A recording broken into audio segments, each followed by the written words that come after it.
Good evening, everybody, and welcome to the council meeting for Monday, January 16th, 2023. Tonight is budget night. I'm just going to take a guess. Brock University? Niagara College? It was one of the two. I picked wrong, but all right. Niagara College, make some noise.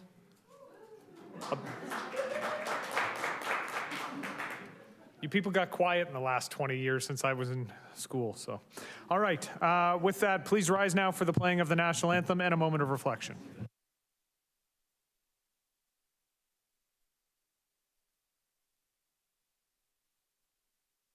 Oh, Canada,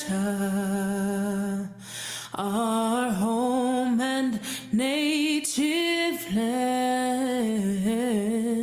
true patriot love in all of us command. Quand on brasse et porte le pays, il s'est porté la croix. Ton histoire est une épopée des plus brillants exploits. God keep our land glorious and free. Oh, Canada, we stand on guard for thee. Oh, Canada, we stand on guard for thee.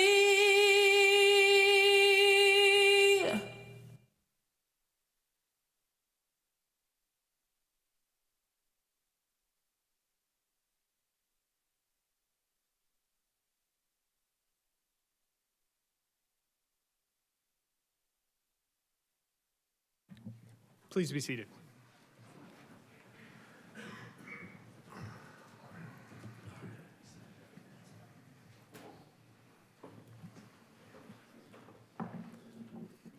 As a reminder, Council, we are using the new audio-visual system this evening, so please try as best as possible to remember all of the rules and regulations that we learned last week, and I will try to avoid screwing things up. With that, I will look to Councillor Phillips for the land acknowledgement.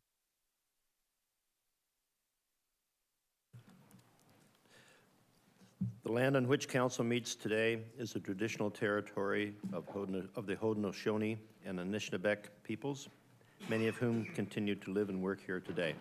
This territory is covered by the Upper Canada Treaties and is within the land protected by the Dish with One Spoon Wampum Agreement. Today, this gathering place is home to many First Nations, Métis, and Inuit peoples.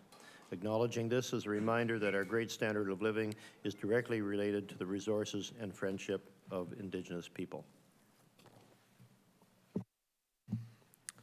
Thank you, Councillor Phillips. The Mayor's report today. Thankfully, it's been such a short time since our last regular council meeting, and nothing has happened in the last 4 weeks that I really feel a need to speak about, so I'm sure the Mayor's report will be very quick tonight.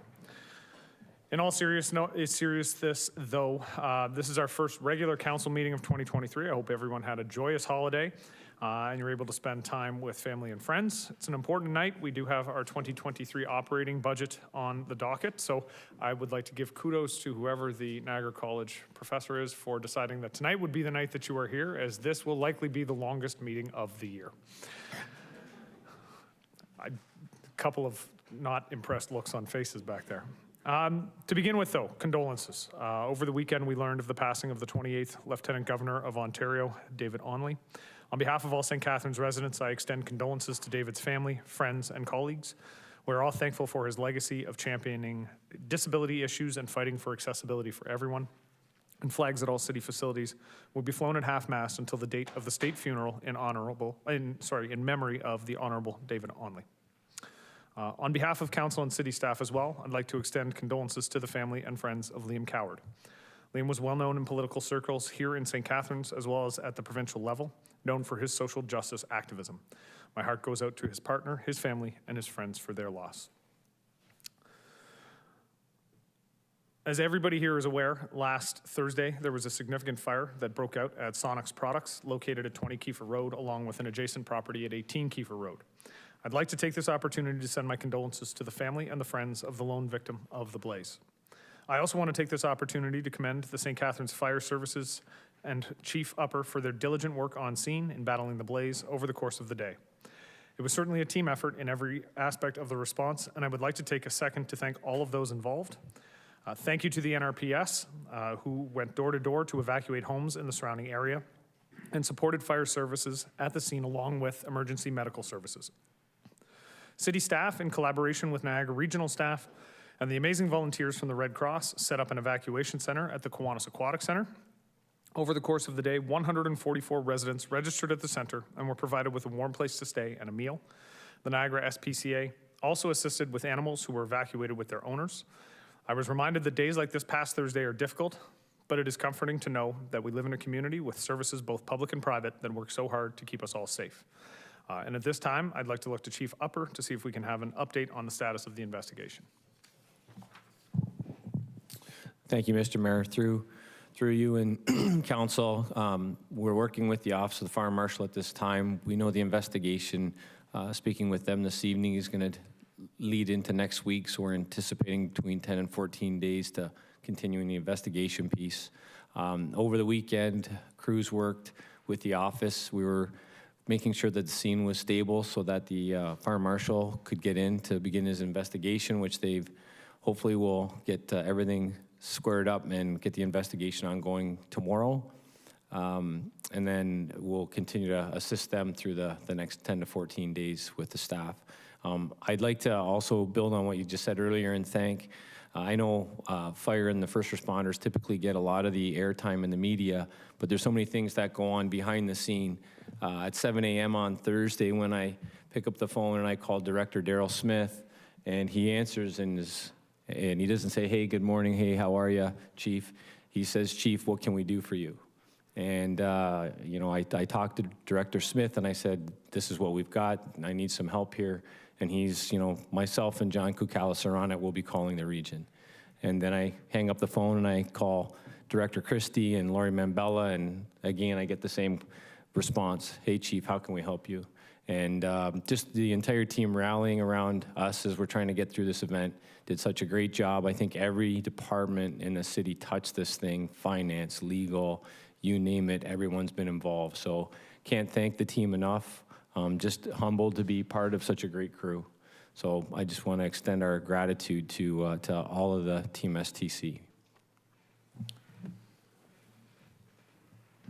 Excellent. Thank you, Chief.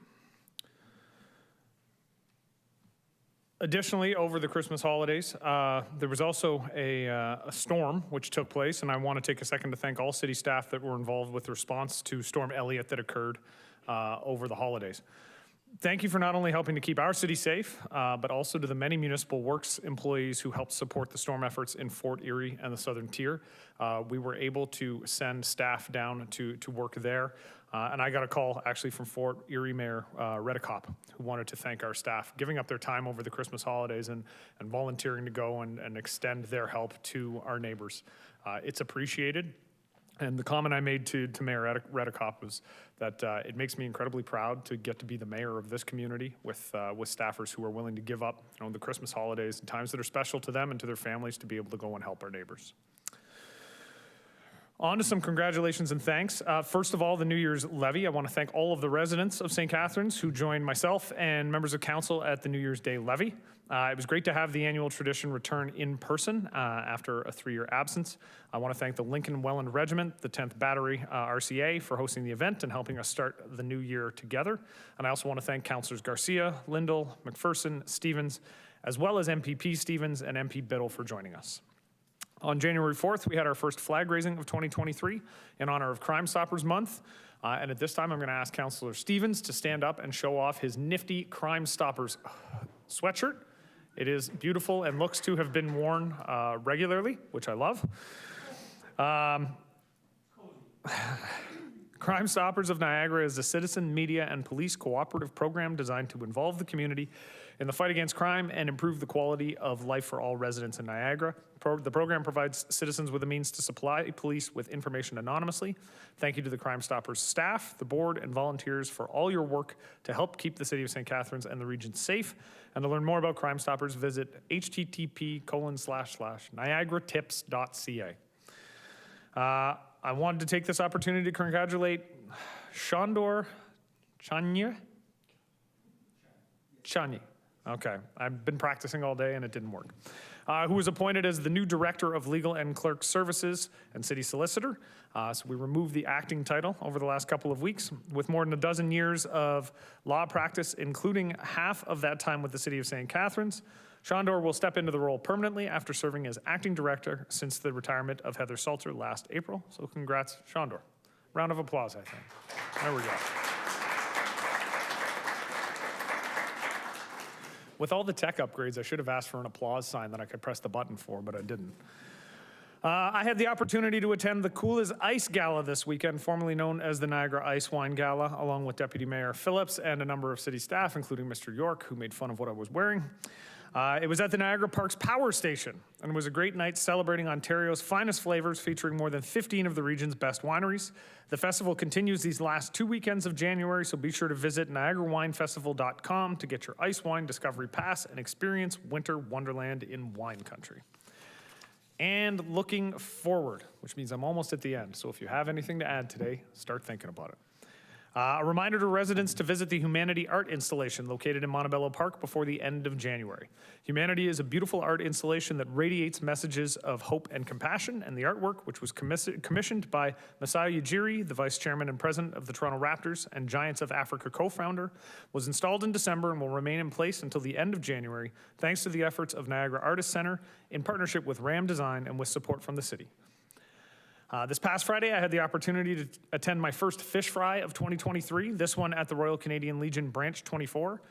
Fish fries at Branch 24 continue on a weekly basis every Friday, and as well, this Friday, January 20th, the Polish Society Hall will resume their fish fries, and I look forward to attending later this month. Also on February 3rd, the Grantham Lions Club will host their own fish fry. And this is my opportunity to let everybody know that as someone who was born in Halifax, fish is one of my favorite things in the world, and fish and chips is a staple in my house, so feel free to send through invitations. There are no shortage of opportunities I have learned over these last few days to eat fish amongst our local clubs here in St. Catharines. So to the community, be sure to support those dinners, and to those clubs that do offer a fish fry, please feel free to pass that information through, and we will do everything we can to promote it in the community. A reminder to save the date for the annual Tuesday Mayor's Pancake Breakfast on February the 7th from 7 a.m. to 9 a.m. at Market Square, and I believe there are a number of toques on the tables for all of our councillors. The annual event will be returning in person for the first time since 2020 and is in support of Community Care's housing program and Raising the Roof, which supports preventative solutions to homelessness. We look forward to having you join us for a delicious pancake breakfast and to purchase a toque in support of these great causes. And finally, February 10th, some of the best professional women's hockey players from around the world will lace up their skates for the Professional Women's Hockey Players Association Showcase between Team Sonnet and Team Adidas, hosted by the Niagara Ice Dogs at the Meridian Center. The teams will feature well-known Olympic athletes such as Hilary Knight, Sarah Nurse, and Kendall Coyne Schofield, as well as local Niagara talent, Alexa Vasco, who is also the daughter of a city employee, Dennis Vasco, as well as Olympian Breanne Jenner. So tickets are on sale for this great event through the Niagara Ice Dogs website, and I encourage everybody to take a look and hopefully come out and support professional women's hockey here in St. Catharines. Does anybody have anything that they want to add to the mayor's report this evening? Councillor Williamson.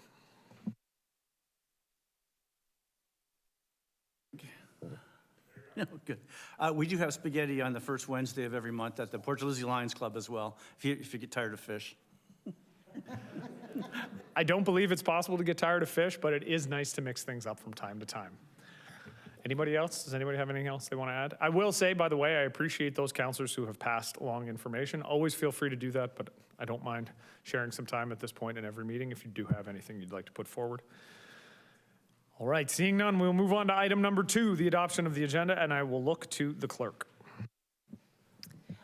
We have two amendments to today's agenda. The first is item 6.5, sub-item 19. It's correspondence from the Niagara Peninsula Conservation Authority regarding Bill 23 status update. The NPCA has contacted us and asked that it be removed from the agenda as a new provincial regulation has been released that supersedes the information that was in the NPCA's report. The second amendment is that the mayor has requested a closed session item be added to the agenda. It's regarding a proposed or pending acquisition of land. There's a number of items of additional correspondence that are placed in Council's sugar sink folder. The first is a memo from the Manager of Financial Planning regarding responses to Council's questions about the 2023 proposed operating budget. The second is a memo from the Director of Community, Recreation and Cultural Services and Engineering, Facilities and Environmental Services regarding public skating program update. The third is a memo from the Director of Financial Management Services regarding amendments to the proposed 2023 operating budget. The fourth is a memo from the Director of Financial Management Services regarding historical and current staff complement budget information.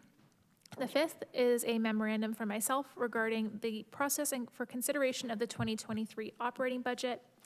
And the final item of additional correspondence is a confidential memorandum from the Director of Corporate Support Services regarding labor relations update. That was just circulated directly to Mayor and Council, and that's for information only.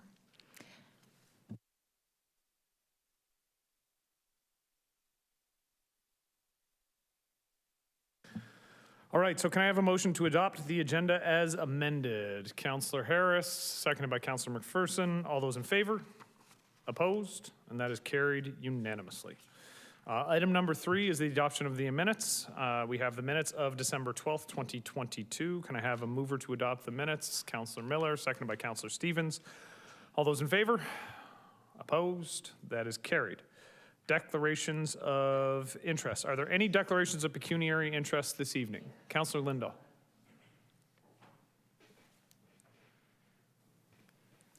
I have a conflict of interest for 6.2 under consent reports. My son works for one of the hotels that's involved. All right, thank you, Councillor. Are there any other declarations of pecuniary interest? As a reminder, we do have the ability on our iPads to also submit, you have to submit your conflict in writing. So as a reminder, general reminder to council, always submit in writing as well.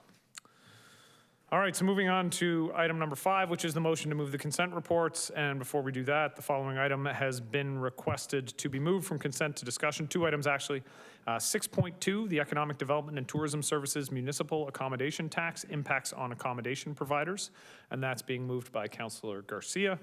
And then the second is council correspondence, sub-item 5, correspondence from Greg Eckhart regarding naming of Malcolmson Eco Park, northernmost part of the park, and that's being moved by Councillor Phillips. So with that, can I have a motion to approve the consent agenda, save and accept those items brought forward for discussion? Councillor Dodge, no need for a seconder on this one, and I will look to the clerk to call the roll. Today's consent agenda includes item 6.1, report regarding Niagara Folk Arts Festival 2022 report, 2023 funding request, item 6.3, legal and clerk services, appointment of hearing officer for appeal under bylaw 95-302, being a bylaw for the licensing and regulating of the keeping of dogs. Item 6.4, municipal works, report on asset resource management system program phase 1 update. And item 6.5, from legal and clerk services, council correspondence, save and accept sub-items 5 and 19.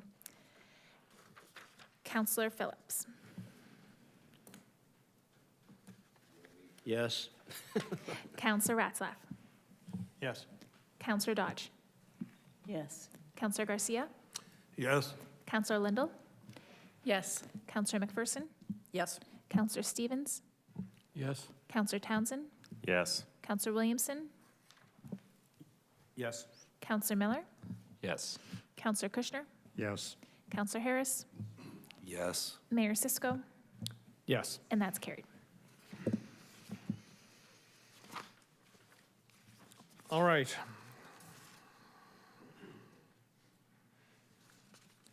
So we're moving on to the declaration to all presenters. Council chambers in all municipalities in our country represent the seed of local democracy. The many acts that govern us understand the necessity of the collective voice when decisions are being made to grow our spaces, pass our bylaws, and to seek opinions into very complex issues, ensuring safe spaces for all in our public discourse. We recognize the right of the majority to decide, the minority to be heard, the public to have an opportunity to participate, and all participants to be treated with courtesy and respect. It is imperative that elected officials, citizens, and staff have input, and it is paramount that we listen to one another and question one another, but that we understand we do this in a way that never undermines any person's ability or their dignity in our chambers. We respect the right for everyone to have an opinion and remind the audience views of the public do not always reflect those of the corporation of the City of St. Catharines. So with that, we will move into item number 7, public meetings, and the updated proposed 2023 operating budget. Notice of consideration of the updated proposed 2023 operating budget has been published in accordance with the city's notice bylaw. The public meeting will proceed as follows. First, staff will explain the proposal, and councilors are asked to reserve their questions until after the motion is on the floor, and I'm going to do my best to try and make sure that that is the case. Second, members of the public were provided with options to submit written correspondence. No items of written correspondence were received. And members of the public wishing to delegate were advised to RSVP with the office of the city clerk by 9 a.m. today. No one requested to speak. After that, the public meeting will be closed. That's third. Then fourth, I will ask a councillor to move the recommendation from the report to open the discussion on the 2023 operating budget. Number 5, councillors will have an opportunity to ask staff questions about the budget as presented, so we will be holding our questions related to the presentation and any other questions related to the budget until that time. Number 6, the amendments to the budget will be presented in the form of a motion from members of council. They'll be dealt with according to the procedures we have. When you request to speak only to the motion on the floor, so that is, speak only to the amendment as it arises. Each amendment will be voted on separately by recorded vote. And then 7, a recorded vote will be held on the main motion as amended. The public meeting is now open. Do I need to hit the gavel for that? No? Okay. You sure? Okay. And I'll now call upon the senior leadership team to present on the updated proposed 2023 operating budget. And I will just note for council's sake, generally when we have presentations, they would come up to the lectern, but I believe 7 members of the senior leadership team will be presenting, and so I've asked them to stay in their seats and present from their seats, because I think it just makes life a little bit easier. So with that, I will turn it over to staff. Good evening, Mr. Mayor, councillors, citizens, and senior staff. Tonight, members of the senior leadership team are pleased to present the city's 2023 proposed operating budget. This is the plan for our presentation this evening. After 3 difficult years, I think this quote from American writer Governor Tully is appropriate to reference staff and council's experience. Persistence and resilience only comes from having been given the chance to work through difficult problems. Staff have prepared the 2023 operating budget, taking into account the budget pressures identified while aligning the city's long-term financial plans and the important policy decisions of council.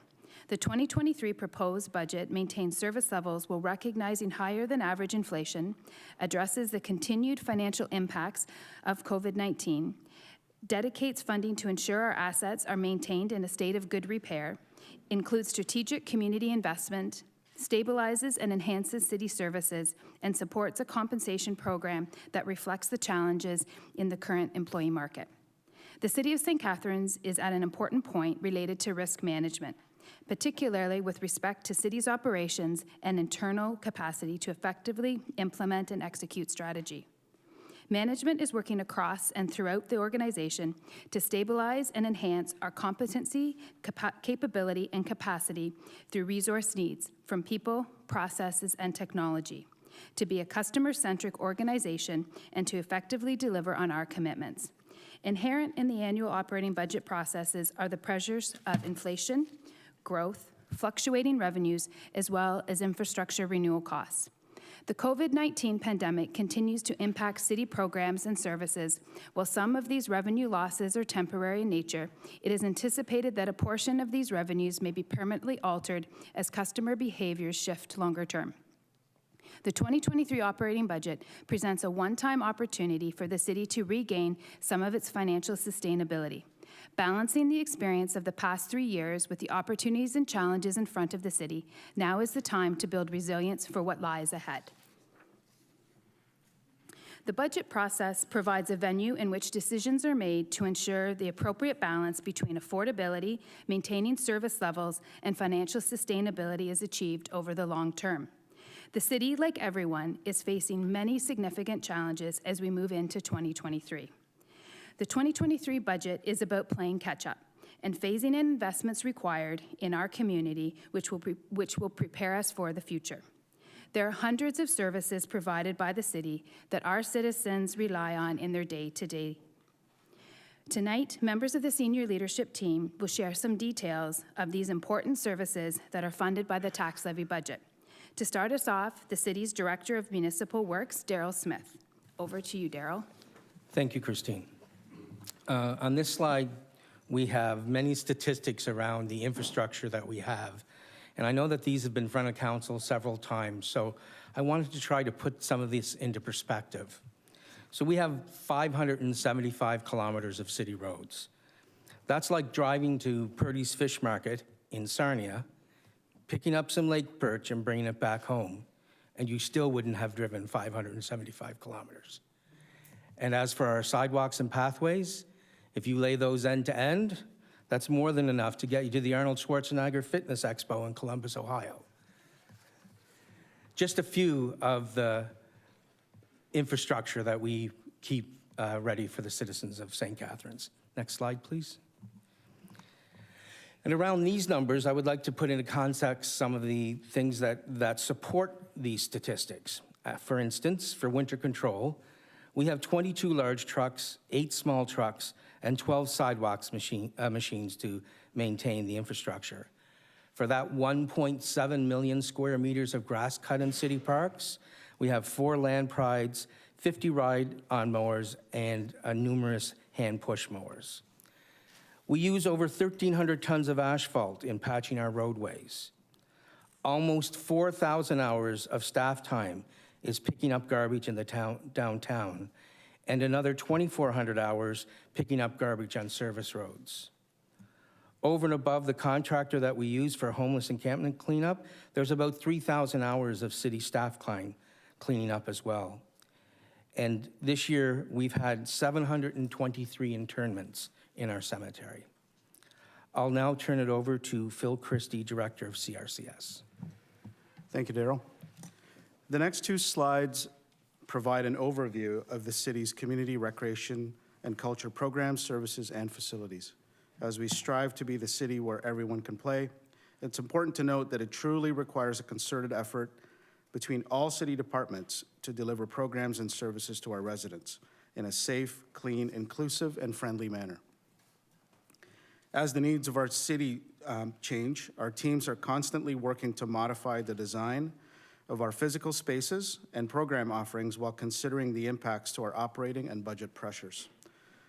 Examples of this include the relocation of Rodman Hall Art into the streetscape and other areas throughout the city, the significant growth of pickleball and the impact it has had on not only tennis, but the surrounding neighborhoods, the impact that climate change has had on our summer operations, and the overall employee shortages that we're all experiencing. Over 2,000 booking permits were processed, representing close to 42,000 individual bookings at our facilities and parks, including 75 special event permits. This slide in particular gives you a glimpse into the facilities that many of our residents spend significant amounts of time with their families, and it's through the hard work of our colleagues, especially in Municipal Works and EFES, that allow us to deliver programs at these facilities. Next slide, please. The challenge to adapt, stay relevant, and be creative and innovative has resulted in favorable response from our residents, validated by our participation counts that are increasing towards pre-pandemic levels. People have told us that they consider our facilities their second home and that they appreciate the efforts of our teams. The numbers on this slide tell a story that the City of St. Catharines offers a wide variety of programs and services for the diverse groups of residents that we serve. Council's continued investment and support of the arts through the SKIP program has resulted in an increase in participation in terms of not only attendance, but also in the number of arts and culture groups who provide unique experiences to our residents. In 2022, St. Catharines was officially named as the #1 Culture Days digital champion in Canada with 108 digital Culture Days programs. We also ranked 7th nationally among mid-sized cities, which included the 108 digital programs as well as 26 in-person events. Our older adult programs are underway to recovery post-pandemic, and we're committed to growing our menu of programs and services. The addition of the Senior Centers Without Walls programs allowed us to reach more participants, and some of them have transitioned to in-person participation at our centers as well. As you know, transportation and access to our programs are significant barriers for our older adults. And as a result, our team is committed to finding different ways to reach more people. Our aquatics and dryland programs are also on their way to full recovery post-pandemic. Attendance is up in most of our programs, and we're happy to see the smiling faces of families back at our facilities. The St. Catharines Museum and Welland Canal Center has seen many improvements in the last little while as well. During the pandemic, museum staff took the opportunity to renew the exhibit space, resulting in an improved layout and overall experience for our visitors. I encourage you to visit the museum, and while you're there, please take the time to speak to our staff about the museum's transformation and new exhibits. We're grateful for the hard work of the many community groups that we work with. The Friends of the Carousel, Malcolmson Eco Park, Morningstar Mill, and others continue to amaze visitors to their respective sites and have set such high standards for the protection and stewardship of city assets. Lastly, we look forward to building on the momentum of projects such as the tree giveaways and garden at home programs and maintaining the relationships we have built with community groups to develop community gardens, outdoor ice rinks, and tree planting opportunities. Thank you. I now pass things over to Fire Chief Dave Upper. Thank you, Phil. As you know, St. Catharines Fire continues to provide emergency response in the form of suppression operations, technical rescue, and medical care. This year, we're excited to have 8 new recruits join us in December, and we have 9 more recruits beginning a recruit class in 1 week to round out staff from retirements over the last couple of years. The Fire Prevention Unit brought a new program out this past year called Hot Summer Nights, partnering with CRCS to reach out into the community and provide a public education event. Our communications unit is in the midst of upgrading our computer-aided dispatch system and getting ready for the next-gen 911 system. The province has announced $280 million in funding for the NG 911, and we've made our application on January the 10th. We look forward to working with the Niagara Regional Police at the end of this year and begin the implementation of NG 911 and bringing the enhanced system to our community. I now pass it over to Director Kate. Thank you, Chief Upper. 2022 was a banner year for planning, building, and bylaw enforcement services. We began our modernization campaign in earnest, focusing on process improvements, technology improvements, and advances to our business service models. As we look forward to 2023, the implementation of these efforts will be noticed by our customers. Planning received a record high of 470 development applications last year, which is a 68% increase since 2020. Several of these applications are high-density, 30-story plus towers in our downtown urban growth center. Staff are navigating the implications of Bill 109 and Bill 23 and are undergoing a business process optimization exercise, the recommendations of which will be presented to Council at the end of February. The Ontario Street Corridor Secondary Plan is now underway, and we look forward to our first public open house on February the 7th. In collaboration with Building and IT, the Build STC online portal will allow residents and the development community to apply for permits and development applications online. Over 1,100 building permits were issued in 2022, worth over $300 million in construction value. This has led to 587 new residential dwelling units, which assist the city in achieving its growth targets. New initiatives such as the Comprehensive Fee Review Study and the Vacant Building Registry bylaw, in concert with bylaw enforcement, has led to a user fee system, shifting some burden away from the taxpayer. 2022 saw the integration of bylaw enforcement and with municipal licensing and a record high of 3,373 calls for service. The team enforces 13 bylaws, including 4 of which that came into effect last year. Efforts to transition enforcement efforts from prosecutions to non-parking AMPs have seen staff focus more on responding to community inquiries and less time sitting in courtrooms. Furthermore, this transition has seen additional revenue flow to the city. Modernization efforts include the shift towards on-site ticketing, new uniforms and badges, and collaborative efforts with other enforcement agencies, including the Niagara Regional Police, the Region of Niagara, Fire, and others in the areas of cannabis, short-term rentals, business licensing, vital services, and nuisance sites. 2023 will see continued work and implementation in these areas so that we can deliver services to the expectations of our customers. I will now turn it over to Sean Dorachani, City Solicitor and Director of Legal and Clerk Services. Thank you very much, Tammy. Over the past few years, through the COVID-19 pandemic, business continuity and recovery throughout the City of St. Catharines has remained a priority for both front-of-house services like economic development and communications, as well as back-of-the-house services such as information technology, human resources, billing, and accounts receivable. I will be briefly touching up on all these areas. Although these have been unprecedented times for our community, we have seen resiliency throughout staff engagement, business perseverance, and community support. Since the onset of the pandemic, nearly 100 new businesses now call our community home, adding to the 12,000 that exist in the City of St. Catharines. Team STC supported more than 800 hours of open streets for pedestrians and outdoor dining, supporting 232 storefront businesses, including 58 seasonal temporary commercial patios.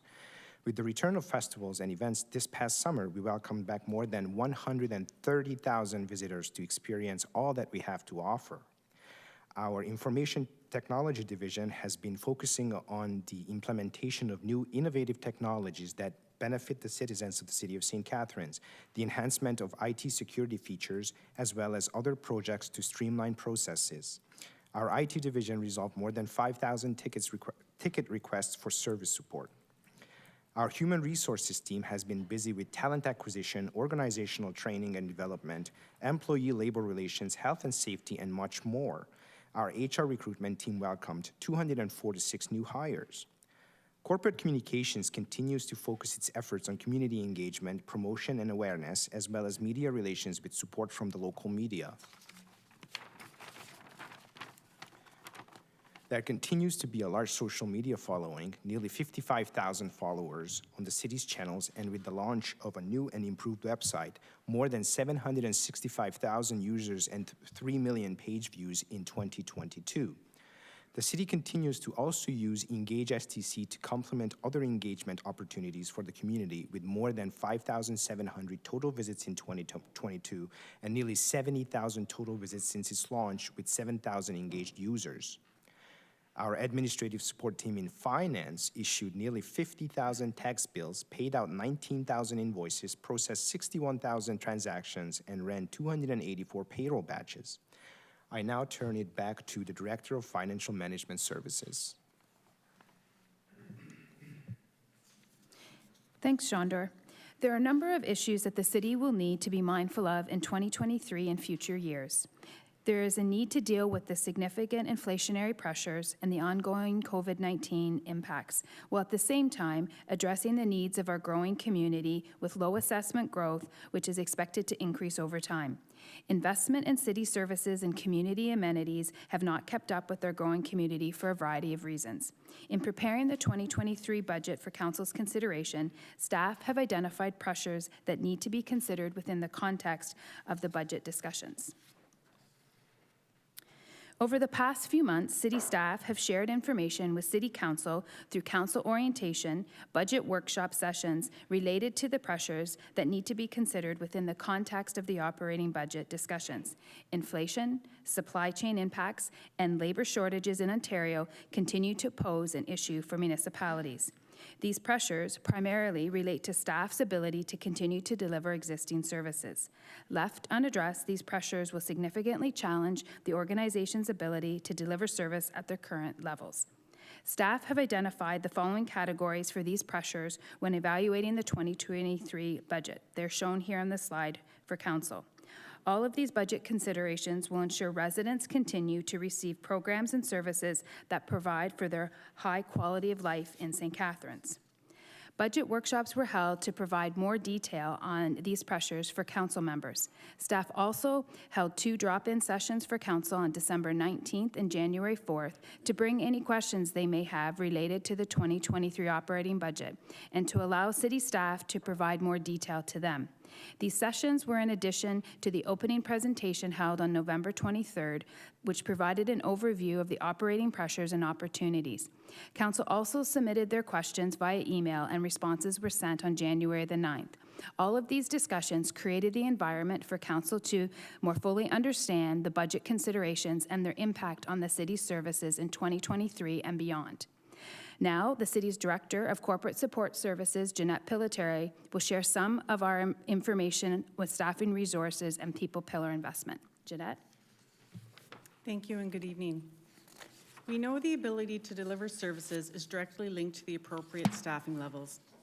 SLT has identified the need for 24 positions. These positions are required to address health and safety concerns, to meet legislative compliance, and to maintain our current service levels with current enhancements. The specifics of the new FTEs is reflected in the significant changes narrative memorandum that you had received under the title of New Staffing Changes. In addition to this, as a brief overview, of these 24 positions identified, 16 are unionized, 8 are non-union. Of these 8 non-union roles, 1 role is in a supervisory capacity and 2 are conversions of full-time contract positions to full-time permanent positions, which I will provide further commentary to shortly. To address these positions, we categorize them for clarity. SLT has identified the investments as part of health and safety are essential to continued service delivery, specifically related to the city's parks teams, to working in pairs and not on their own, and also to an encampment cleanup coordinator position. We have positions related to legislative compliance. Recent provincial legislation and regulations have impacted the city's operating budget. The city operates a lean organization, so when new legislation is introduced, it results in the additional strain on current staffing resources. Council would be aware of the impacts in the areas related to planning and building services in Bill 109, the provincial regulations related to municipal stormwater management and wastewater collection systems, and the regulation related to asset management. Other areas requiring staffing are fire services with a training officer and a public educator, municipal works with a public tree bylaw inspector and a parks operator for Port Dalhousie Pier, and engineering, facilities, and environmental services with a supervisor of construction of inspectors. Staff have also included positions to maintain existing service levels. These are a senior project manager and a landscape architect planner to support the city's parks and renewal plan and playground asset design. With our cemetery services, there's a need for a new client services coordinator, parks operator, and an administrative support position, which will transition from contract part-time to full-time status. Parks will extend the maintenance students into the fall so that they can continue to support the full-time parks operators. In Citizens First, the addition of a customer service representative to be focused on event bookings at recreational facilities, as this function is revenue generating. In Municipal Works, the addition of a senior operations clerk to deal with the additional timekeeping function and payroll requirements, which will coincide with the need for succession planning. There are 2 positions that will be made permanent full-time as they've been on contract for many years, and with the recent changes with OMERS, there's no additional financial impact. These positions reside in the economic development and communications areas. In an effort to enhance and modify our service deliveries, an HR consultant that will focus on recruitment of difficult-to-attract position and will be responsible to modernize the city's talent acquisition strategy and processes. A coordinator of risk management and insurance to manage the corporation's insurance portfolio and to be responsible for overseeing the city's claim portfolio and implementing and maintaining a comprehensive risk management program for the city. A records and privacy assistant student position to assist with the number of privacy records and projects, and a climate change technician to assist with the pressures in this area to ensure coordination across the corporation with various initiatives and external stakeholders. Just to note, SLT reviewed these staffing positions with their estimated start dates for 2023 based on work plan and resource availability. The 2023 operating budget has been adjusted to reflect the estimated start dates for these positions. Next slide, please. Last August, Council received a report from our CAO outlining the city's people strategy, which Council approved in principle and had asked that staff prepare a multi-year phased implementation strategy. As outlined in this report, local and global trends demonstrate the employers are operating within an employee's market. These challenges have become evident at the City of St. Catharines to the extent that services are being affected. Employees are looking for employers that offer career development, competitive compensation, and flexibility. Given the current shortage of qualified individuals for critical municipal positions, the lack of investment in these areas will put the city at a considerable disadvantage in the competition for talent and compromise the organization's ability to deliver services that council and that the community expect. Our people strategy investment is $1,934,000. Encompassed in this strategy, $350,000 is being allocated towards training and development. When monies are allocated to training and development, you create a learning environment that encourages growth, development, allowing an employee to expand their knowledge and enhance their skill sets. We will be providing training for employees to be successful in their roles and inherently in their careers. These training efforts create a well-rounded workforce with transferable skills. Ultimately, training and development allows staff to expand their knowledge and skills, which increases productivity and improves staff morale. And importantly, training and development improves employee retention. There will be a review of these needs and training will be offered accordingly. For succession planning, we have allocated $70,000. Succession planning focuses on the continuation of work in the broader context by identifying and preparing suitable candidates, meaning our employees, for the competition processes related to future vacancies. This process will involve a corporate view of these needs and efforts related to succession planning with our workforce. $400,000 has been allocated to our diversity, equity, and inclusion audit and third-party assessment. This audit, in conjunction with related training, is a critical tool that, when done thoughtfully and consistently, can be a real conductor of organizational change. A diversity audit helps understand the demographics and culture of the workforce and to identify the specific factors that will help create a diverse and inclusive organization. I will say these initiative, investments, and efforts will position the City of St. Catharines to be the employer of choice, meaning people will want to work for the City of St. Catharines. Our focus and success with our people strategy is critically tied to our compensation. With the considerations of retention and attraction of talent, we have budgeted $1,114,000 for our compensation adjustment for 2023. At present, the city's compensation with some positions is behind the midpoint of both competitor and comparator municipalities. This means we are not well positioned to attract and retain staff. To address these challenges, staff have developed a multi-year phased implementation strategy with a targeted approach to address these positions where compensation lags behind the midpoint of other municipalities. It is important to note the success of our people strategy will be seen in these investments.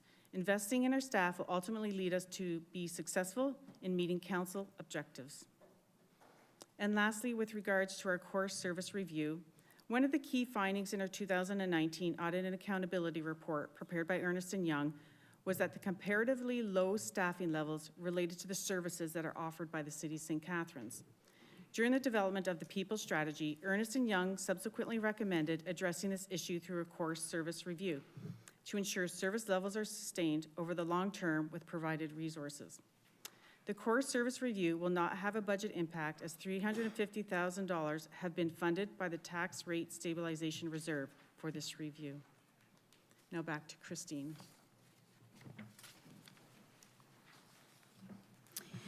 Thanks, Jeanette. So now let's get into some numbers. The city expenditures for 2023 total $117.9 million. Add to that the outside boards and commissions at another $9 million, and remove from that the non-tax revenues of $115.5 million. Then, in looking at assessment growth for 2023 of 1.23%, which reduces the total tax levy impact for 2023 to $115.4 million, and to decrease the levy to 0.47%. Here we see how every $100 of city services is spent on various services, such as asset repairs and maintenance, administration, capital renewal, recreation, and cultural programming services.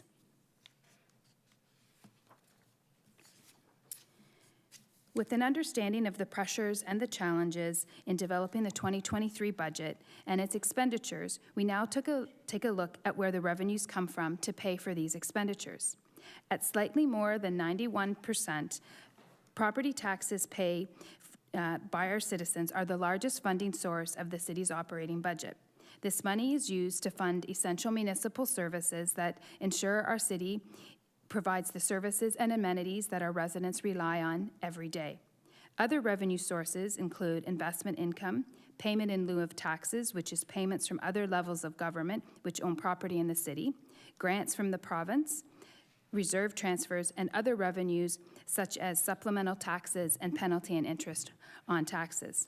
Staff continue to look at ways to reduce the 91%, such as the municipal accommodation tax and other user fees and charges, to lessen the burden on the average home.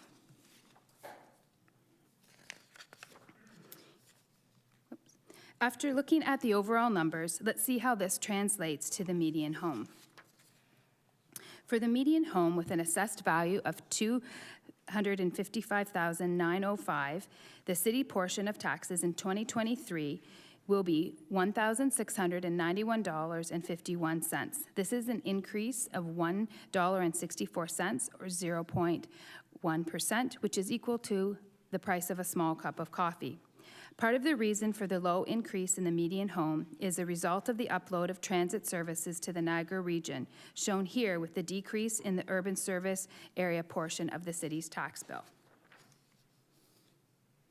As shown in the previous slide, residential assessment increased by 0.75% for 2023, and the total of all property classes has increased by 1.23%. This assessment increase is strictly related to growth, as the province continues to defer the reassessment of Ontario properties originally scheduled to occur for 2021 taxation year with the valuation date of January the 1st, 2019. It is not known when the province will resume the reassessment. Therefore, property assessment values will continue to be based on the last reassessment period, which had a valuation date of January the 1st, 2016. Shown here at the top of the graph, the largest portion of the city's tax base is the residential tax class, which represents approximately 80% of the city's total taxable assessment. In addition, a property assessment changes, any changes to tax ratios can cause a shift in the responsibility of the levy amongst the various tax classes. Any reduction in a tax ratio in one property tax class will be shared among the other property tax classes. In our two-tiered system, determination of tax ratios is the responsibility of the regional government. Typically, the region sets tax policy in February of the year that it applies. So using the assessment values provided by MPAC and looking at the median home with an assessed value of $255,905, the city portion of taxes in 2023 is $1,691.51, an increase of $1.64 or 0.10% annually. In addition to collecting our property taxes, the city is also responsible for the collection of tax dollars on behalf of the region of Niagara and the local school boards, although the region and the province set their own rates. We are unable to show the total impact on the median household for 2023 at this time, as the region of Niagara has not yet approved their tax levy budget for 2023. So what's next? We have some very exciting projects in our work plan for 2023 and beyond. A lot of those you're aware of, to improve our budget process, our financial policies, and technology upgrades. There are several transformational technological-related projects currently underway to modernize the delivery of city services and provide ongoing operational efficiencies and improved data analytics. Each of these major initiatives require financial and staffing resources to ensure successful implementation, as well as ongoing operational support for the enterprise resource planning system and the asset resource management system. Financial sustainability continues to be a key strategic priority. The city's budget will continue to face rising pressure from inflation, infrastructure renewal costs, limited revenue growth, and with the implementation of the multi-year budget, technological initiatives and core service review will put in place the supports for all city services to continue to meet important community needs. These factors ultimately impact property taxes and reserve fund balances to maintain and enhance existing service levels and the quality of life of our residents. This budget allows the city to continue the recovery path, focused on planning ahead and protecting our city's future by making key community investments that improve service to residents. As stated by British author Alan de Botton, a good half of the art of living is resilience. That summarizes well the past 3 years for the city and our residents. The 2023 operating budget provides the resources and tools to support the city's recovery and its resilience, which lays the groundwork for the city to face new challenges ahead. And in the beginning, a service organization, the importance of St. Catharines Team STC, our employees who serve the citizens and their resilience and flexibility to the numerous challenges faced and the creativity and innovation as we continue to achieve our goal to be the most dynamic, innovative, sustainable, and livable city in North America as the global pandemic recedes. Thank you for your attention. The members of the senior leadership team are here to address any questions you have. Your worship, that concludes our presentation. All right, thank you very much. I will ask council, please hold on to those questions. As I said, we will be dealing with those in a few minutes. At this point, though, we are in a public meeting. As I had mentioned, no members of the public had requested to speak this evening, but I will open it up to anybody who is here. Are there any members of the public in the gallery who wish to address council tonight on the topic of the budget?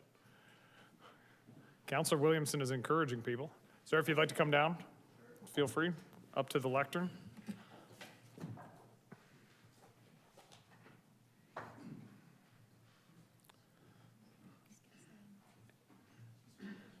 And when you begin, there's a speaker, so just move the mic up to you, towards your mouth, and then we'll just need your name. Just into the mic, actually.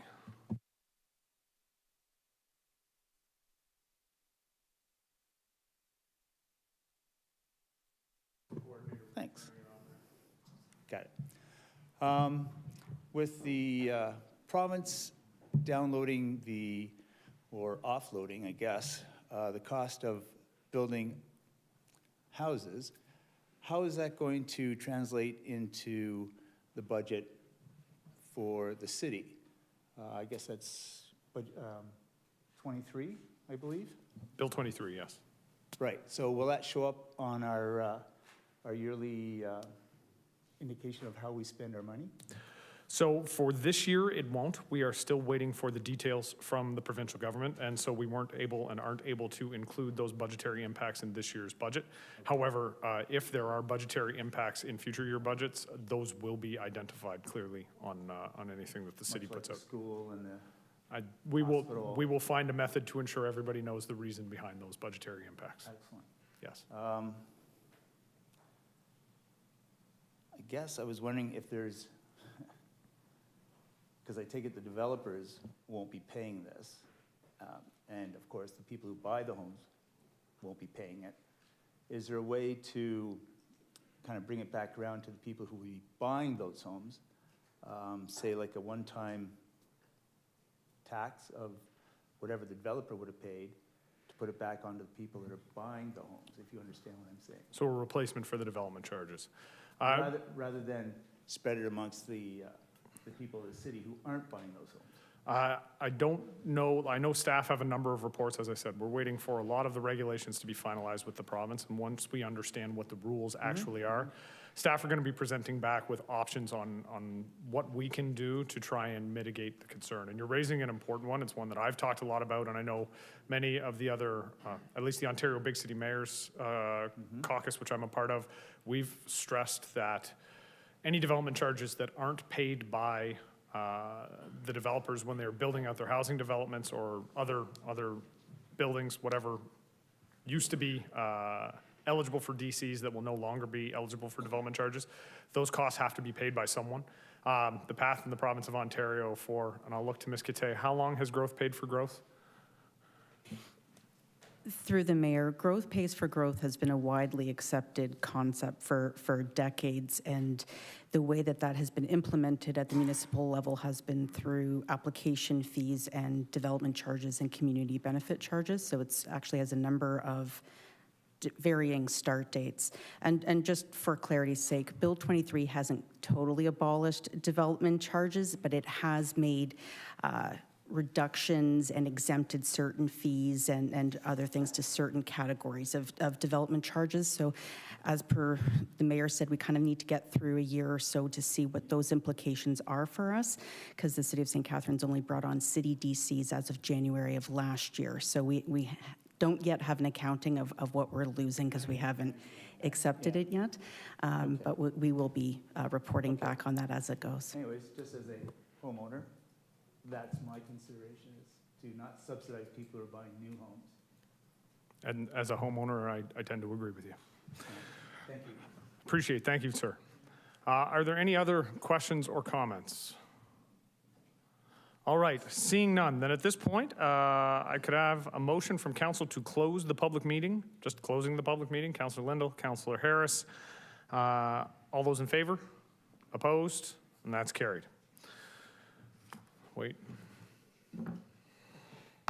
For the record, that's what my script tells me to do right there. So, can I now get, up on the screen we have the staff recommendation. Can I get a councillor to move the staff recommendation in the report? Councillor Townsend, seconded by Councillor McPherson, that council approve the 2023 operating budget as detailed in Appendix 1, and the council approve the 2023 tax levy included 1.5% levy for infrastructure, and the council approved that in 2023, the Ethnocultural Transitional Grant Program again be funded in the amount of $38,785 from the Civic Project Fund Reserve, and further that the city solicitor be directed to prepare the necessary bylaws. So at this time, I will ask those councillors, and I want to be very clear, that have questions of staff with respect to the presentation or the budget. So no questions related to the amendments as we get to amendments which have already been circulated. If you have questions to specific amendments, I'd ask you to hold off until we're at that amendment. But if you have questions about the presentation that we've received or the operating budget, now is the time to press your speaking button to get yourself on the list for speaking rights. And I have a couple of councillors that have already done that, and I appreciate that. As a reminder to all members of council, once you press the button, just leave it pressed. When it is your turn to speak, your mic will turn red. You will then be able to begin speaking. Please do not touch the speaker button until you are finished and willing to give up your speaking rights. Okay. And I'm going to try not to make a mistake. So I will go first, just so everybody's aware. I have Councillor Townsend, followed by Councillor Kushner, Councillor Williamson, and then Councillor Miller. So I will go to Councillor Townsend. You have the floor, sir. Thank you, Chair. Through you to the CAO, in the budget, I did notice a significant increase from $1 million to $2 million for the office. I'm just wondering if you could just highlight briefly as to why there's been such an increase in the CAO's office. Through you, Mr. Mayor, the CAO's office increase is housing a number of corporate-wide adjustments, one of which is the compensation adjustment that our Director of Corporate Services spoke to within the context of the budget presentation, and as well as the amount for the DEI audit and DEI training that's been budgeted in the amount of $400,000. When those two corporate-wide investments, which are housed within the CAO's office, are removed, the actual increase just for office operations that exclude those two investments is closer to 6.97%. Sorry, you said housing? Housing? It's, sorry, it's contained within. Oh, So it's okay. the home of those investments. Thank you. My other question is just some further through you, Chair, to staff, the peer coordinator position. I'm just wondering if that's a full-time position that's needed to overlook the peers. Just wondering if you could give me a rundown on that position. I'll look to Mr. Smith. Through you, Mr. Mayor, the PO1 position for the peers, we are required to inspect the piers on a regular basis. It's not something that we can do once in a while. We have to do it on a regular basis, and it's required to, I'm just checking my notes, just do the general maintenance and then upkeep of the pier, to work on that with the other crews. And that's required, sorry, through you, Chair, to be a full-time position?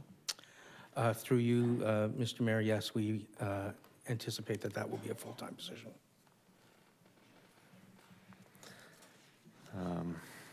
Okay, thank you. All right, I'll go to Councillor Kushner. Thank you, Mr. Mayor. We've been told that we have an employees market, and there's a question of employee retention and attracting staff. How many staff have left because we were not competitive? All right, so I'm going to ask Mr. Smith if you could just turn off your microphone. Wonderful. And then I will look to, who am I looking to? Ms. Pelletieri? All right, I'll look to Ms. Pelletieri for comment.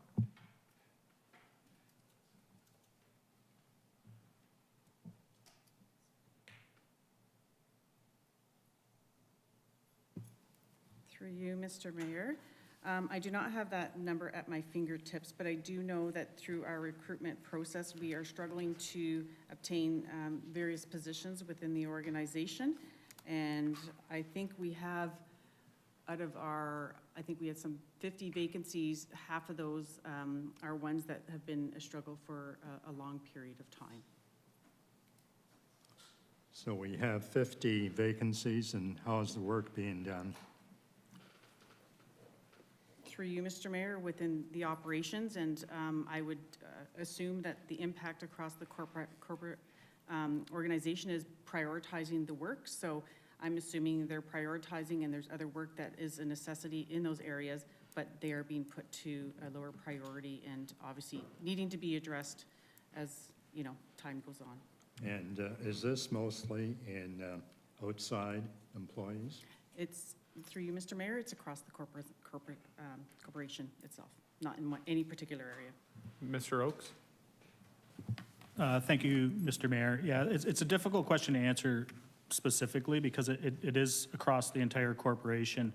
So what happens when we are unable to fill positions, whether it's seasonal, whether it's part-time, whether it's full-time, the work either falls to other staff within the organization, or the work doesn't happen, or it happens at a much slower rate. So the struggle that we've been facing and the real world implications of not being able to fill the capacity or not being able to recruit specific positions means we're either overburdening our existing staff complement, or in certain situations we're actually going out for consulting type services that we're trying to avoid. And just a point of clarity as well, I think some of the positions that are identified for one singular type of reason aren't necessarily for that. The reason creates the need for the position. So I'll use the example of the piers.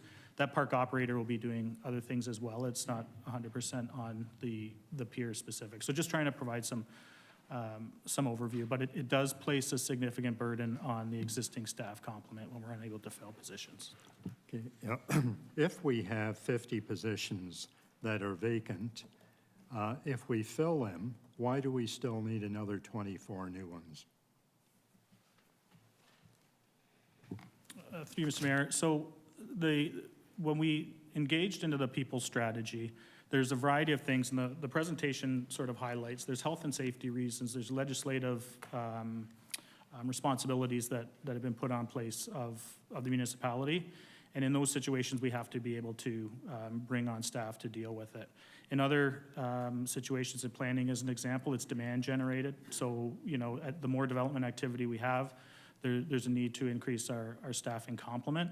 This is not, and the strategy and the need for the positions wasn't something that, you know, it has been looked at in a way where, you know, we're just, if we have a need, we're going to fill it. We had the entire senior leadership team go through each specific need and position and requirement across all of those categories to come up with this. And the 24 positions is essentially what we have brought forward in the budget to not only maintain our existing services, but also address some of the concerns that we're having right now in the actual building. Thank you. My second question is, if we put the monies that we save from uploading transit into a reserve fund, what impact would that have on the tax rate?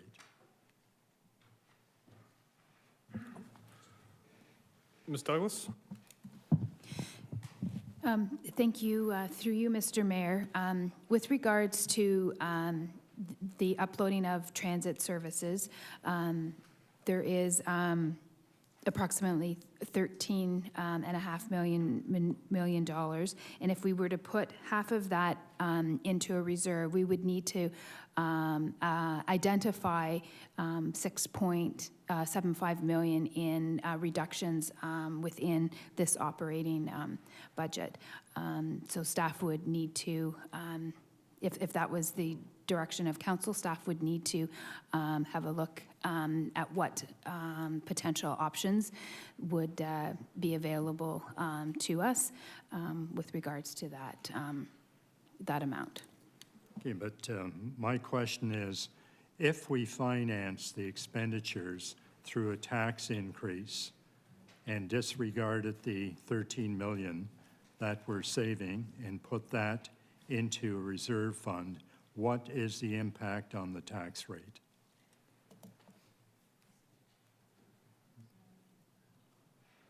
Councillor, I'm going to try and drill down a little bit because I think maybe there's a little bit of confusion. So are you asking if we were to do what's in the budget, what's been proposed through the staff presentation, but not finance it through the transit savings? So what would the tax implications be? Yes. Okay, well, I believe it would just be whatever it's going to be in the range, it would have been in the range of 13%. 13%. Yeah. Okay, let's. Sorry, wait a minute. Ms. Douglas, did you say 11 something? Yeah, my apologies to you, Your Worship. The impact if we were to, transfer those transit upload funds to a reserve, the impact would be 11.91% increase on the tax levy. Okay. Okay, and my last question is, we've always talked about multi-year budgeting, and my concern is that transit saving is a windfall for this year. We won't have it next year. What will be the impact on taxes next year? If we do these additional hirings, they will be a new cost next year. They'll carry over. So I'm just going to jump in. They wouldn't be. They would then be included in the base budget at 126 million with a levy of 115, which is what we're charging this year. So those new positions would already be in the base budget at that point, and it wouldn't result in any increase. It won't result in any increase? No. I mean, there will be inflationary pressures and there will be other issues that we'll have to deal with as we do every year. But those positions being in the budget this year would mean that they are not in the budget. They don't constitute an increase to the budget next year because they're already in the budget. Okay, and my last question is, how do the non-union increases compare to the union increases? So I think I'm going to look to Ms. Pelletieri, and then maybe for an explanation just about the difference between the two as well. Sure. Through you, Mr. Mayor, our current status of negotiations is ongoing. There have been no increases finalized or rationalized, through the negotiation process. There have been no increases set for our non-union staff for 2023 yet. We usually have the non-union negotiations completed before we have that discussion with council on how we move forward. Okay. Thank you, Mr. Mayor. Thank you, Councillor Kushner.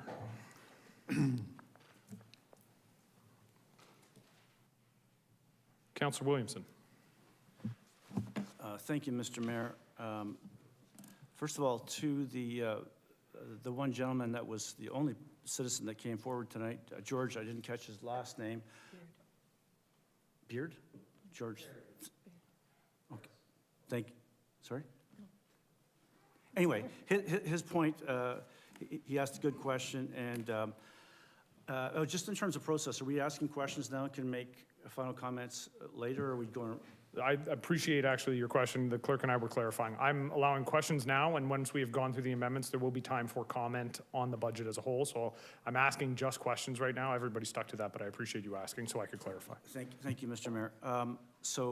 Through you to the Director of Financial Management Services, who was kind enough to answer most of the questions that I had over the weekend, and I do really appreciate it. Thank you for doing that.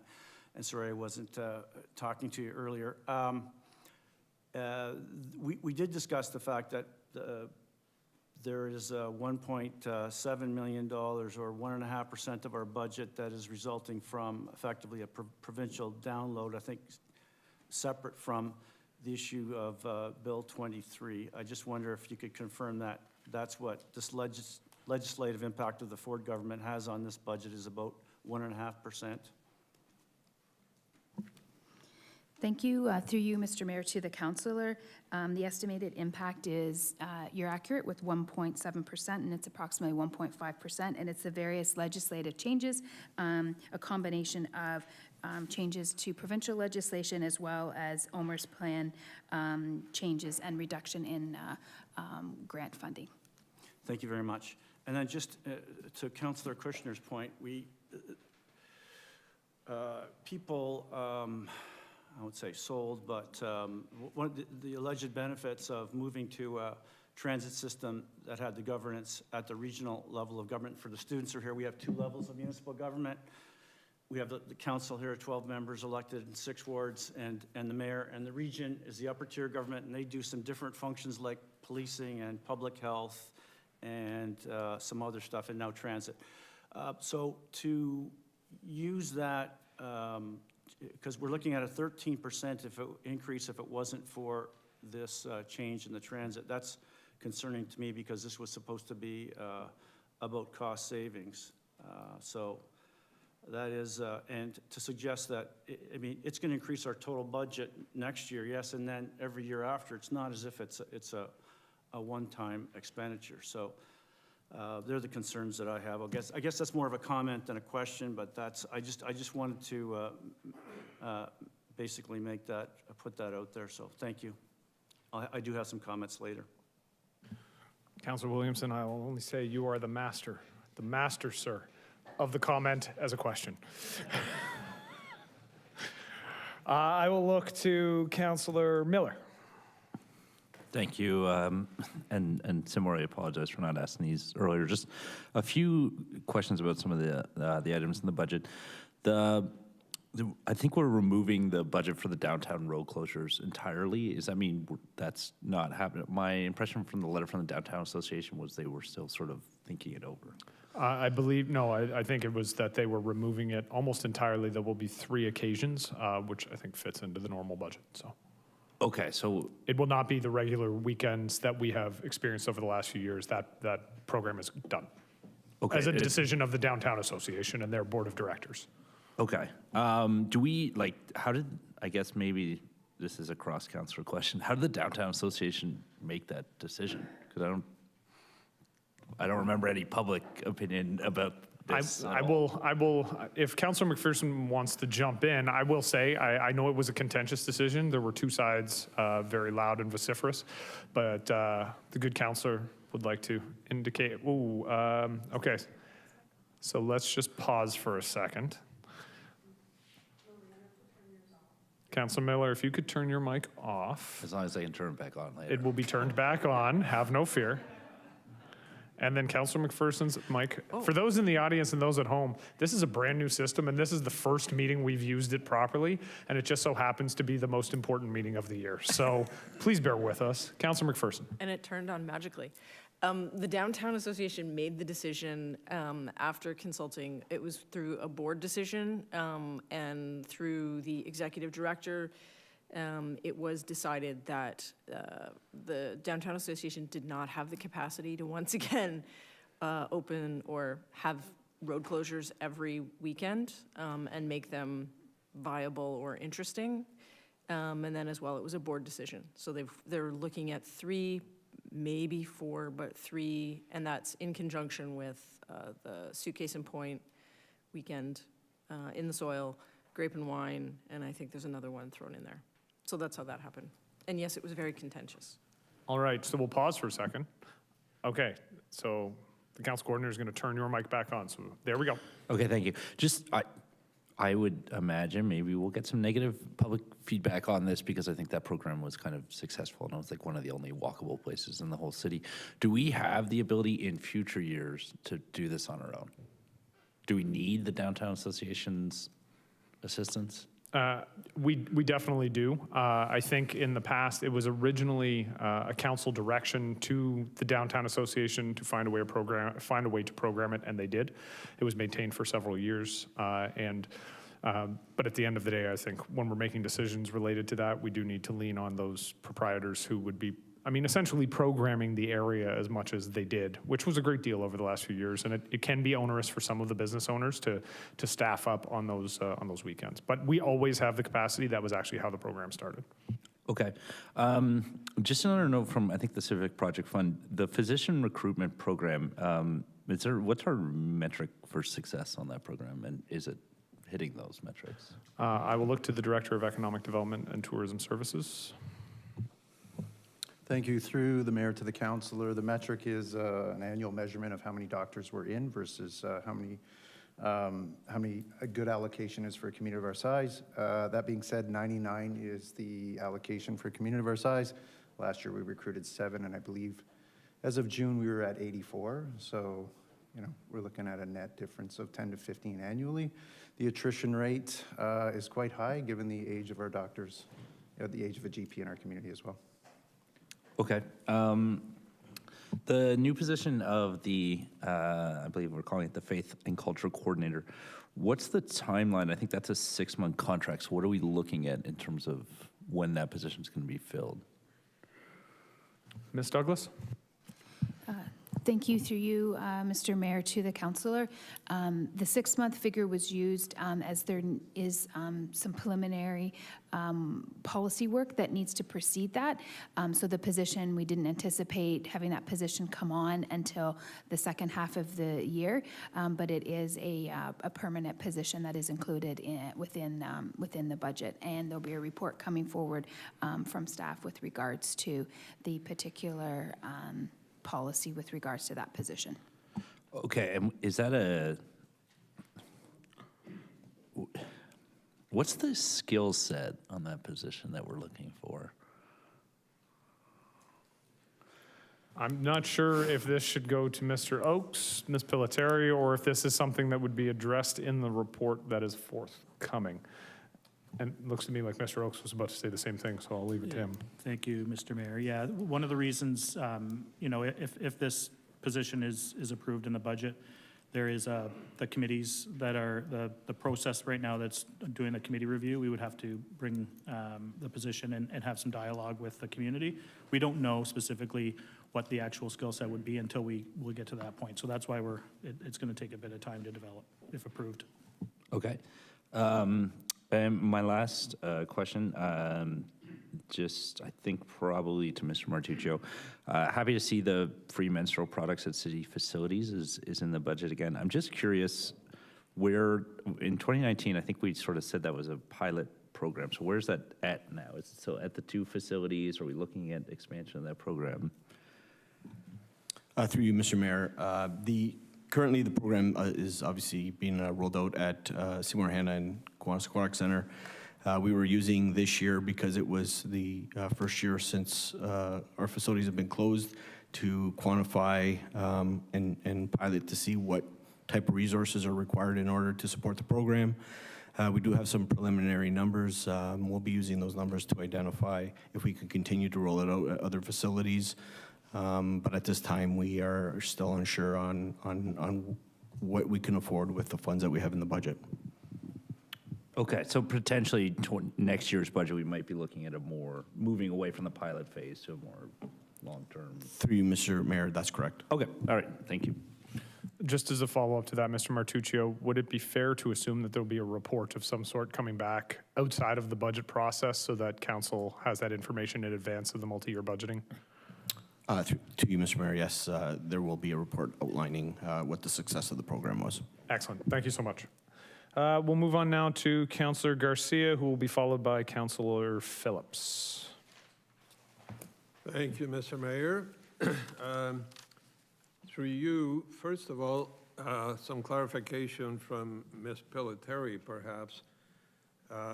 She mentioned that we had 50 vacancies, and the report that we received from the treasurer shows that between full-time and including contract and part-time positions converted and so on, that we're proposing to add a total of 47 positions, not 24, in 2023.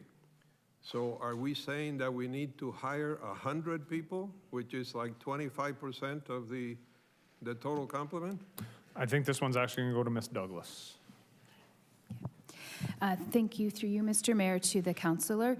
So with regards to the vacancies that Director Pelletieri shared with, that's the current vacancies, like within the current complement positions that staff have left for new positions or have retired, and they're currently not employed. With regards to us looking for the addition of the additional staff members coming on, the 24 positions that we have put in, there are 11 positions, an additional 11 positions that have been approved by council throughout 2022 through various reports. So there is a total of 35 positions that have been approved and are factored into this 2023 operating budget. So those additional positions, as Ms.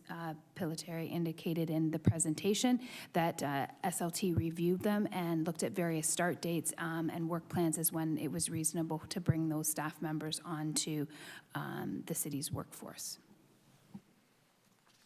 Thank you.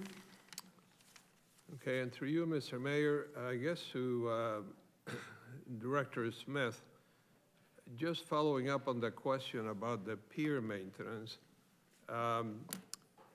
who did this pier maintenance before we took them over? Because I assume we had to do whatever we're going to do now, we had to do before, whether they were owned by DFO or not, if they were leased to us. Through you, Mr. Mayor, that's not quite correct. No? The regulations around water safety have changed in the last few years. So during the transition from when the piers closed until the piers reopened, there was requirements for inspection and safety work that has to be done now that we are responsible for, now that we're the owners of the pier. Thank you. And through you, Mr. Mayor, you're saying that those regulations have changed enough that we would require a full-time person when we didn't require one before? Well, through you, Mr. Mayor, I can't speak to the interpretation of those regulations prior to us taking over the pier because we didn't deal with those regulations, so we weren't. But our interpretation of the regulations as staff and through a risk management process is yes, that we have to do them now, whether the previous lease agreement or previous owner were required to do them. The regulations around the water safety are quite clear with respect to these types of inspections and work. Thank you. Okay, and through you, Mr. Mayor, I think to Director Smith again, or maybe Director Christie, a question about not working alone. I can understand not working alone, for example, for safety reasons, if somebody has to go and clean the washrooms at Montebello Park, let's say. But are we saying that for people who are working in parks and normally outside, that they have to work in pairs, whereas they would have worked alone before? Through you, Mr. Mayor. So we have identified, we've done a risk management analysis of several areas in the city and identified several areas where, from a health and safety perspective, we need to pair staff up to work. It's not every park, but there are several locations that we're having to do this, and the hours that are reflected in the budget are to do that work. I should say that once we identified the risk, we already started doing this, and we already started pulling people from other work to put people together to work together, because once we identified the risk, we had to address it. Thank you. Last question, Mr. Mayor, through you to Director Douglas.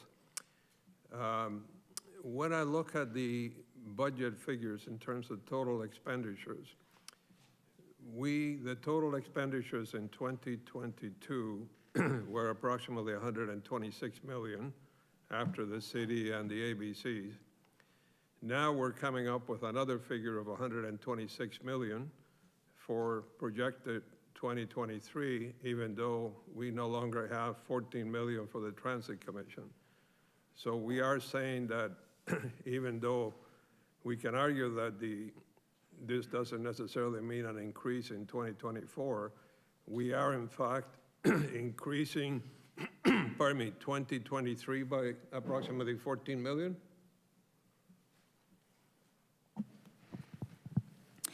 Through the mayor to the councillor,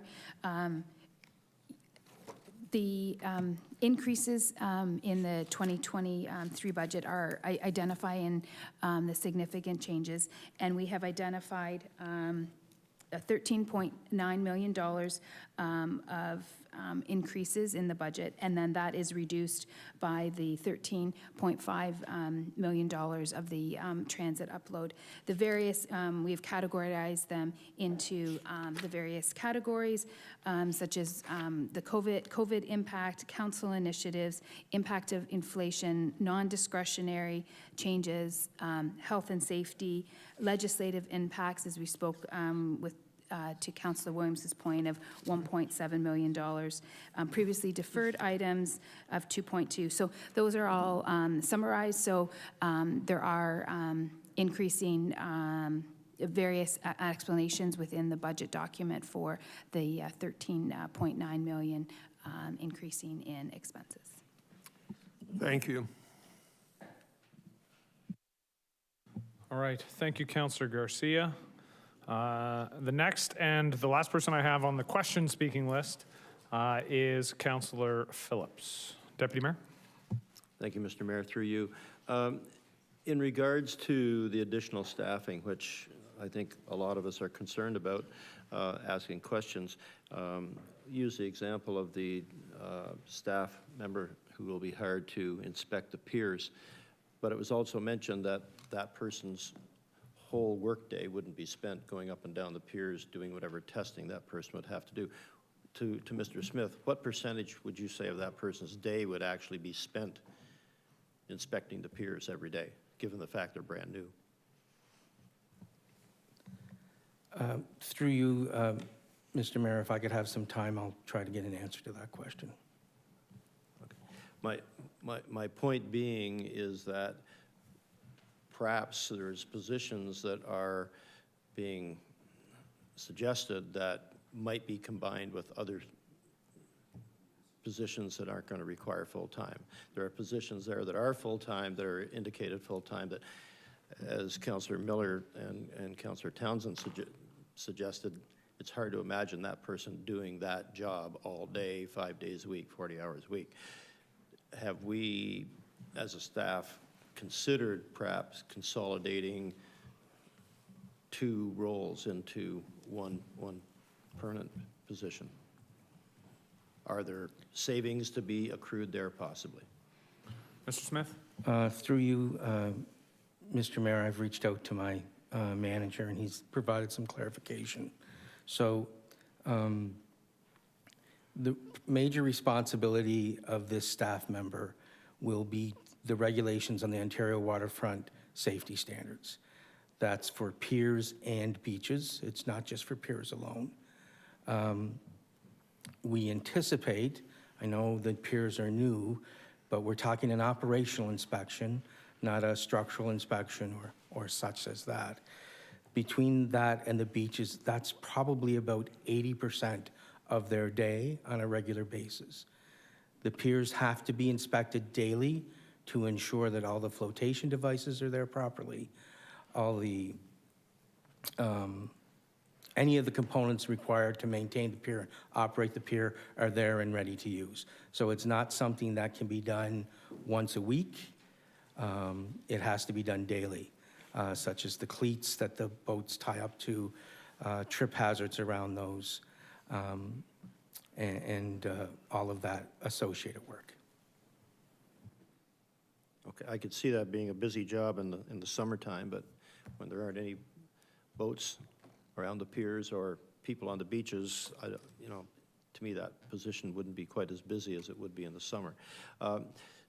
To Director Douglas, are any of the positions that are being suggested in the position of generating revenue as far as permits or anything like that, where they'll help pay for themselves?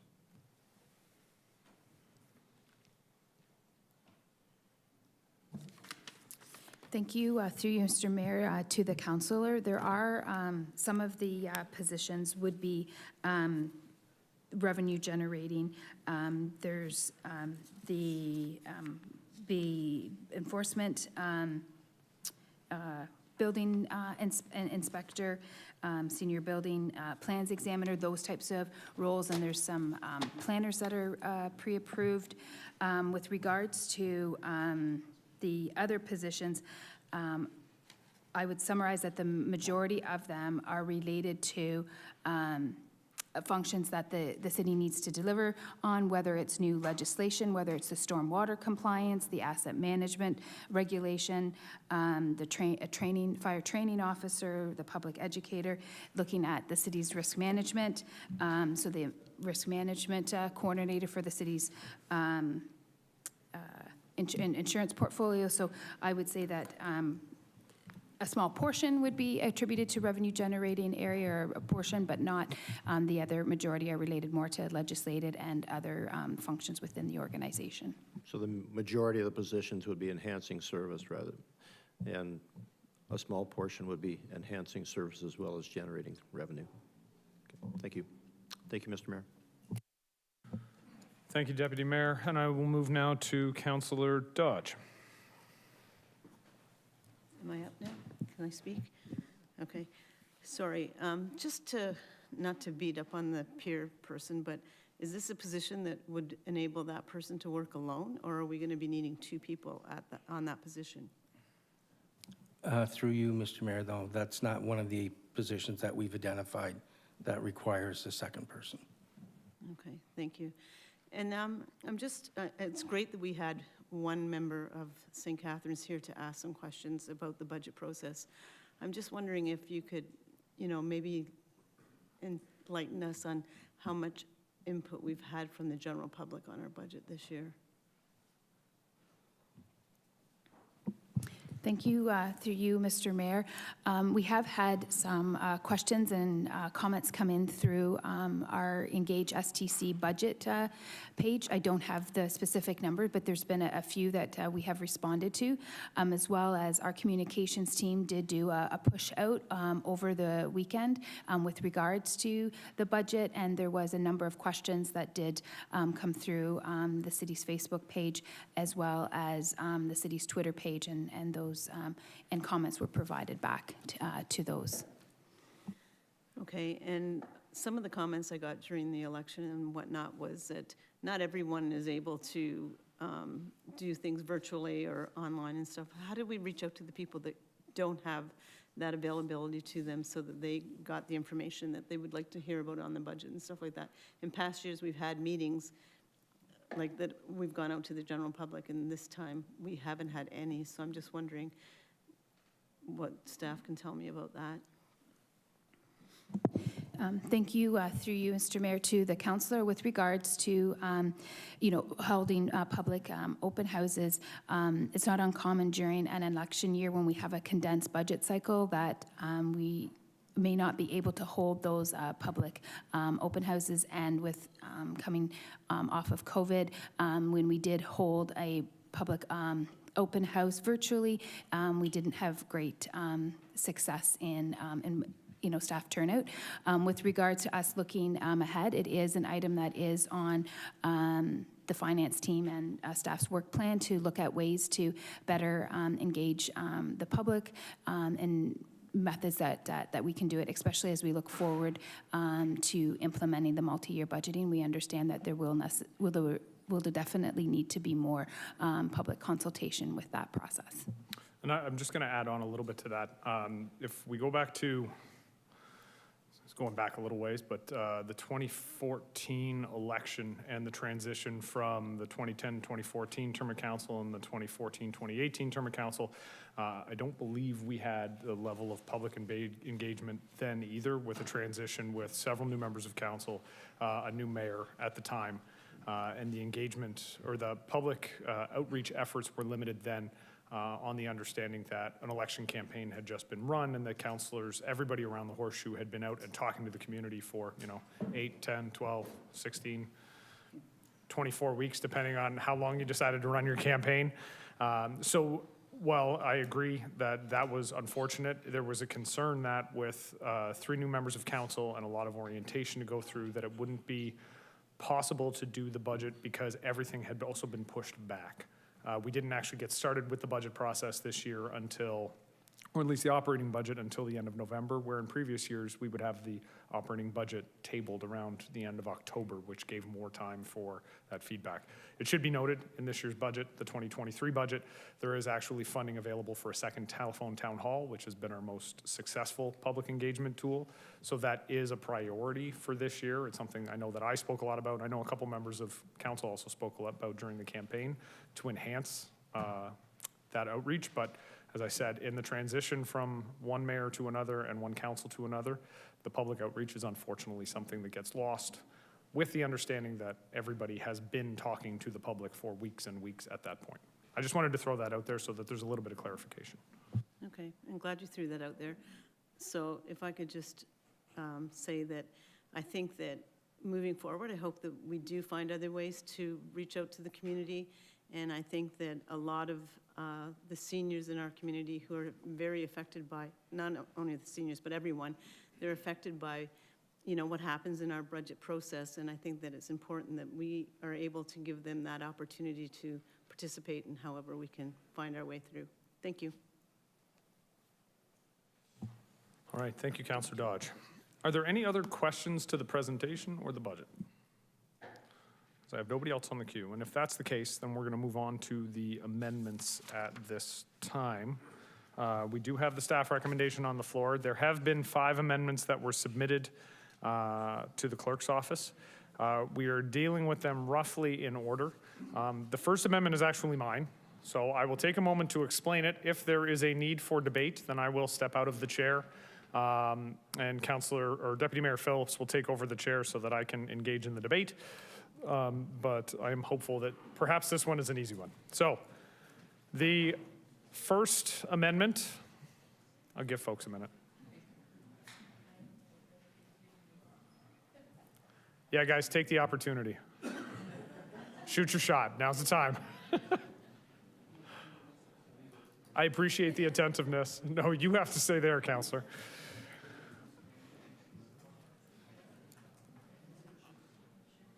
All right. So the first one here, and I'll just read it and then I'll ask for a seconder, is that council authorized the CAO to access the tax rate stabilization reserve funds to accommodate council requests for training and conferences over and above the budget line if necessary, and that the actuals from 2023 be used to inform the line item for the multi-year 2024 to 26 budget process. And can I get a seconder for that? Councillor Townsend, thank you. And I'm going to explain my, my reasoning. And as I said, if there's a need for debate, then I'm happy to give up the chair for a few minutes. The justification for it is this. Over the course of COVID, obviously, there has been no going to conferences or training. There has been very limited opportunities. Many of us have attended AMO via Zoom, which is a very different experience, and I don't know if it's as helpful or worthwhile for councillors. However, we are back in person now. My concern is that the actuals, which is what we generally base future year budgets off of, are not reflective of councillors actually taking the opportunity for those educational opportunities that exist.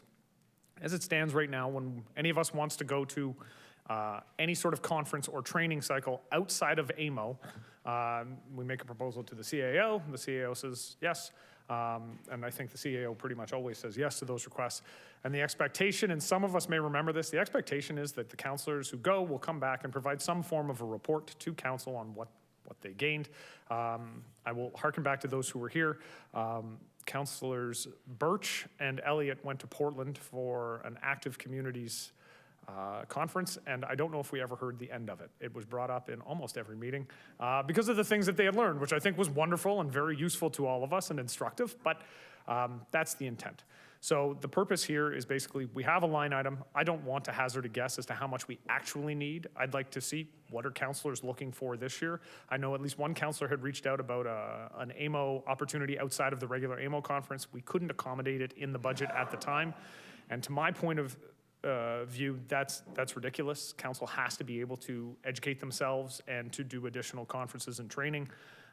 So I'd like us this year to exist with the line item as it is stated in the budget, with the understanding that if councillors make application to the CAO and it appears to be a good use of time, energy, and money, that councillors will be approved for that. They can go off, they can bring the report back, and at the end of the year, we can look at what this year's actuals are, and that will inform what the line item looks like going forward. Obviously, this is not a large item in the budget. It's actually very small, but I want to make sure that councillors are able to avail themselves of the conferences and the training opportunities that exist. So I don't know if there's a requirement for debate. If there are questions, I think I'm comfortable staying here. I don't want to be chairing if there is a debate over the topic, but just looking, are there any questions, comments, concerns, or can we go straight to the roll? So Councillor Townsend does want to speak, but he seconded it, so I don't think it's a debate point. Yeah, I'll be quick. Thank you, Chair. I think it's fantastic to have this. Over the last few years as one of the newer councillors previous, I think it's important to be able to see what other communities are doing, how they're doing it, and maybe look at things that they're doing better than we are. So yeah, full support of this. Thank you for bringing this forward. Excellent, and I agree wholeheartedly, Councillor. All right, I will look to the clerk to call the roll.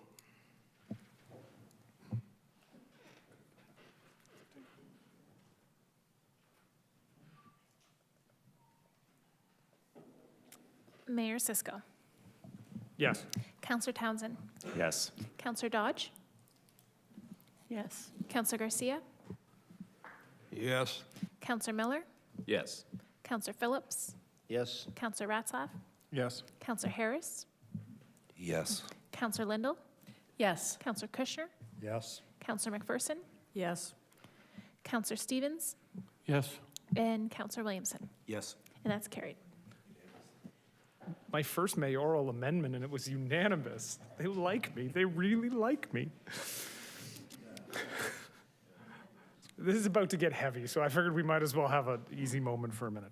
All right, the second amendment is Councillor Phillips, and I will leave it to Councillor Phillips to introduce the, well, actually, first I will look, is there a seconder for this motion? Did somebody second it? Councillor Williamson, wonderful, thank you. So I will now turn it over to, well, actually, Councillor Phillips, do you want to speak at the beginning or at the end? I'll speak at the beginning, Mr. Mayor. Sorry, to me, a green light means go, and the red light, so I'm somewhat confused at times, I guess. Doesn't take much. Anyway, not one to usually add to a budget in the past. However, with the increase being as low as it is and looking at past budgets, which have always been a concern to us as far as how high they have been. I'm suggesting that we increase this budget by 1% and put that money into this tax stabilization reserve so that in future years, if the budget climbs, and most of us, I think, when we were campaigning, said we wouldn't want the increase to go above the cost of living. Well, it certainly isn't getting close to that right now, but it might in future years. And if we don't have a reserve to stem that increase, then we could be in for significant increases to our residents. So at this point, we're adding approximately $15, $1.25 a month. It's not too bad. I look at it as kind of a savings account for residents. So putting that forward to council, if they like the budget the way it is, so be it. If they see what I mean, then I appreciate their approval. Thank you. Thank you, Councillor. And I will just to note, this was noted at the beginning, but it's one of those things, I don't know if we always recognize it for what it is. Ms. Douglas pointed out in her presentation that we are still operating on assessed values of properties from January 1st, 2016. So obviously there has been an increase, and we know that the reassessment, when it comes, and it will come, could have serious implications for some homeowners in St. Catharines.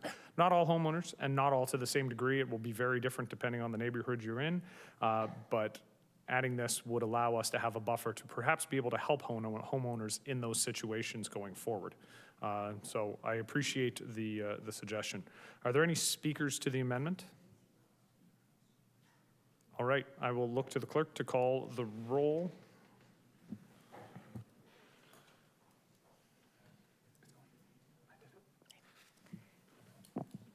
Councillor Phillips? Yes. Councillor Ratzlaff? Yes. Councillor Stevens? Yes. Councillor Townsend? Yes. Councillor Williamson? Yes. Councillor Miller?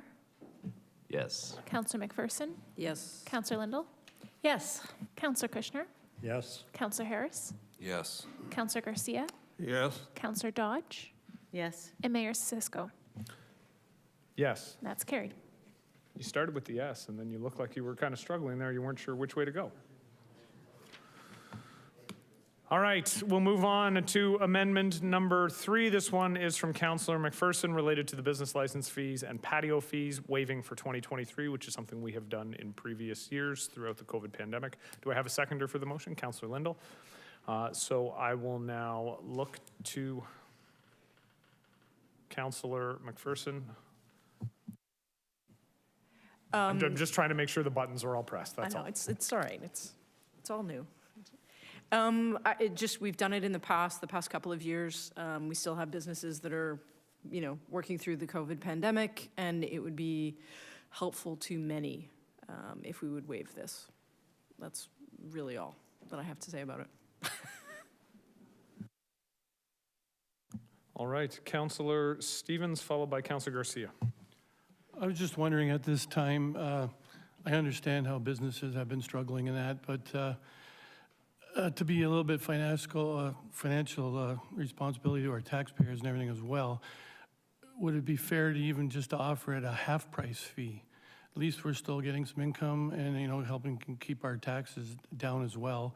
It's still giving the businesses a break, but still bringing some money back into us. It's just,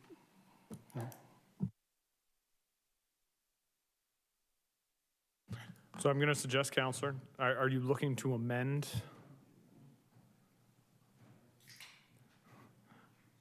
Okay, so I'm going to look to the mover. Is that a friendly amendment? No. So would you like to vote on it, or? No? Okay, so we will leave that. Councillor Garcia.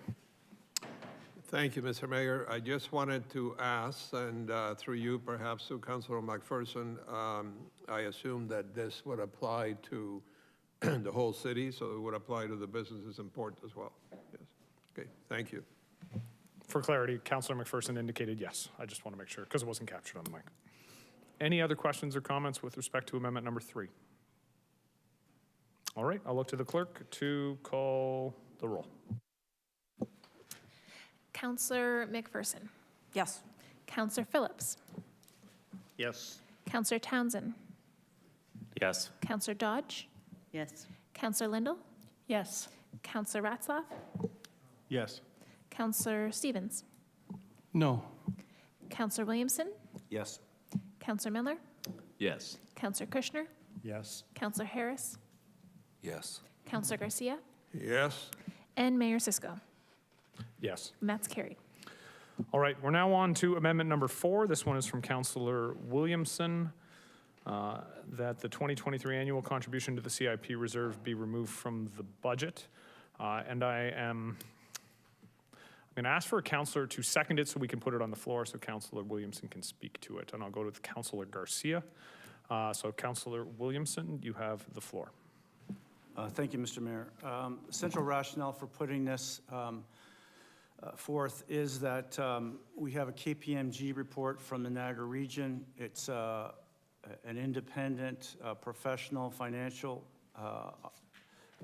company that did this objective report, full analysis, and it indicates that there is none of the purported return on investment that has been talked about. So I and some others on this council have been opposed to spending or setting aside money for CIP. So that's why it's there. It's a very costly program, and everything we do has to be justified and has to be responsible. It has to be responsible expenditures, and I just don't know that there is rationale to justify this one. Thank you. Thank you, Counselor. Now, at this time, I'm just going to explain, so for the clarity of the community, the $1.5 million there is actually with respect to CIP applications that have already been approved. So for us to take this out at this time would create a $1.5 million hole, which we would be responsible for.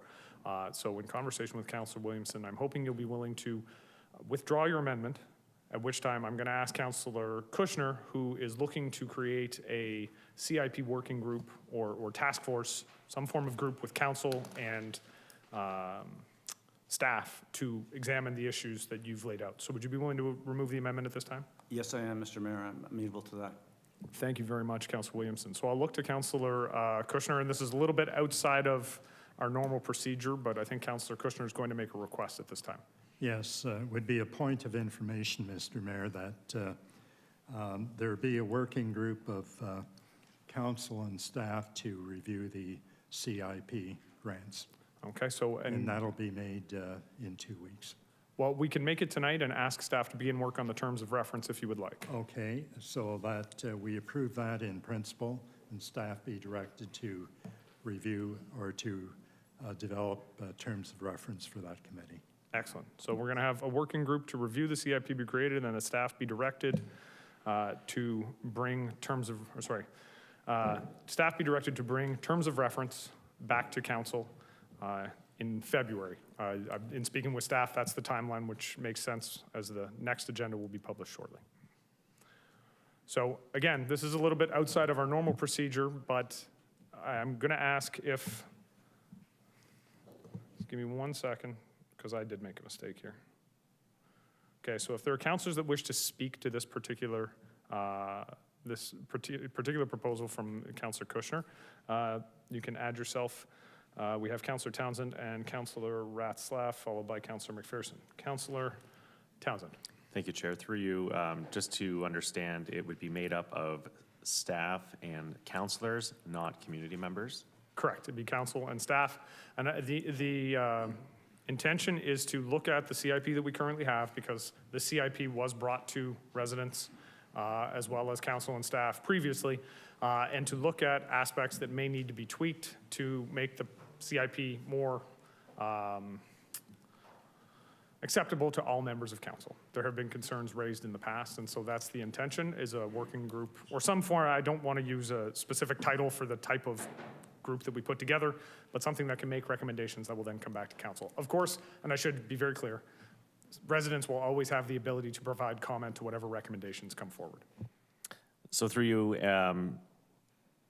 this would allow for councillors in the working group to stop a CIP from coming to council, or would it still come to council going through the group? No. This would simply be to look at modifications that may be made to the plan. Those would come to council. We would choose to endorse them or not, and then we would continue forward.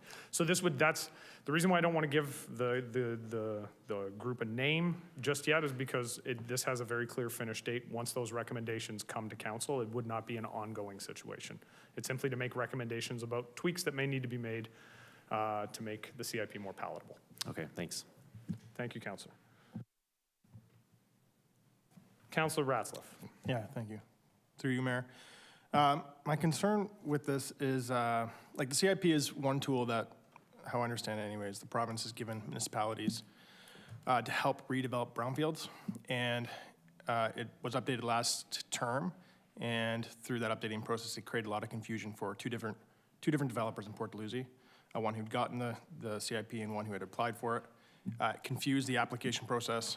In December, we had a presentation from the engineering firm and the contractor working on the site in Ontario Street, 282 and 285. And it was one of the most encouraging presentations I think council has seen in a long time. And I would just worry that, tweaks are fine, but we want to see something happen on that site. And this is one tool that encourages brownfield, like this, the primary reason for the CIP is to encourage brownfield redevelopment. This is a massive site, and it's something that we don't want to hold up any longer. Residents are sick and tired of waiting. And so, yeah, I'm fine with tweaks, but it would also, I guess, be great if we started, to have an end date for when we want this, whatever this working group is, to be completed, so that there's more clarity to the developer, so they're not, stuck in whatever confusion was created last time we decided to revamp the CIP. So, Councillor, my suggestion will be that this working group will not have a long, this will not be a long process. Yeah. Those councillors who have expressed concerns have very clear thoughts on what we can do. I think the working group is going to get to a conclusion point as quickly as possible, and by the end of Q2, I think we should have some recommendations that can come back to council. I would also suggest, and I share your concern as the former ward councillor for St. Patrick's Ward, I share your concern, and I think everybody around this table shares your concern about that particular property and the necessity for having clarity around the options and opportunities for that property. So I don't think that's a concern. Again, I think this provides the opportunity to make sure the CIP is something that everybody around the table, or as many members of council around the table, are comfortable with as possible. So that's my hope, and that's my belief that those members who are named to this working group, when the terms of reference come back, will be able to take your viewpoint and what you've put forward, along with the other concerns around the table, and find something that works. All right. Okay. Councillor McPherson. Thank you, Mr. Mayor. Similar to my ward mate's concerns, just for clarification, and I'm to the Director of Planning, the CIP was approved in 2020 with a 5-year term. I'm going to assume that during the pandemic that developments were not moving forward because it was the pandemic. So, I mean, I'm assuming the 5-year term for review is to get a full report back on developments, and that with the pandemic there would have been a small drop or a big drop, I don't know, in development. So I'm assuming that kind of the scale of whether it works or it doesn't work, or it's useful or it isn't useful from the city's perspective is still unknown at this point. Through the mayor to the councillor, thank you very much. Following the last 2018 election, about Q2 of 2019, council of that day had some reservations around the last CIP. So staff made a recommendation that the document be reviewed. We spent time with council on trying to narrow down and articulate the key areas of concern.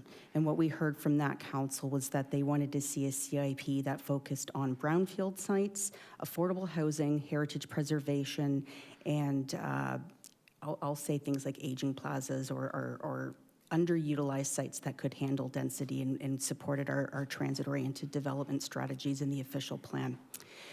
We went through an extensive public consultation process with the public, with council, with the development industry, and brought forward a CIP that won a national award. In that document, which was approved November 2020, included a clause for that the policy would be reviewed again in 5 years.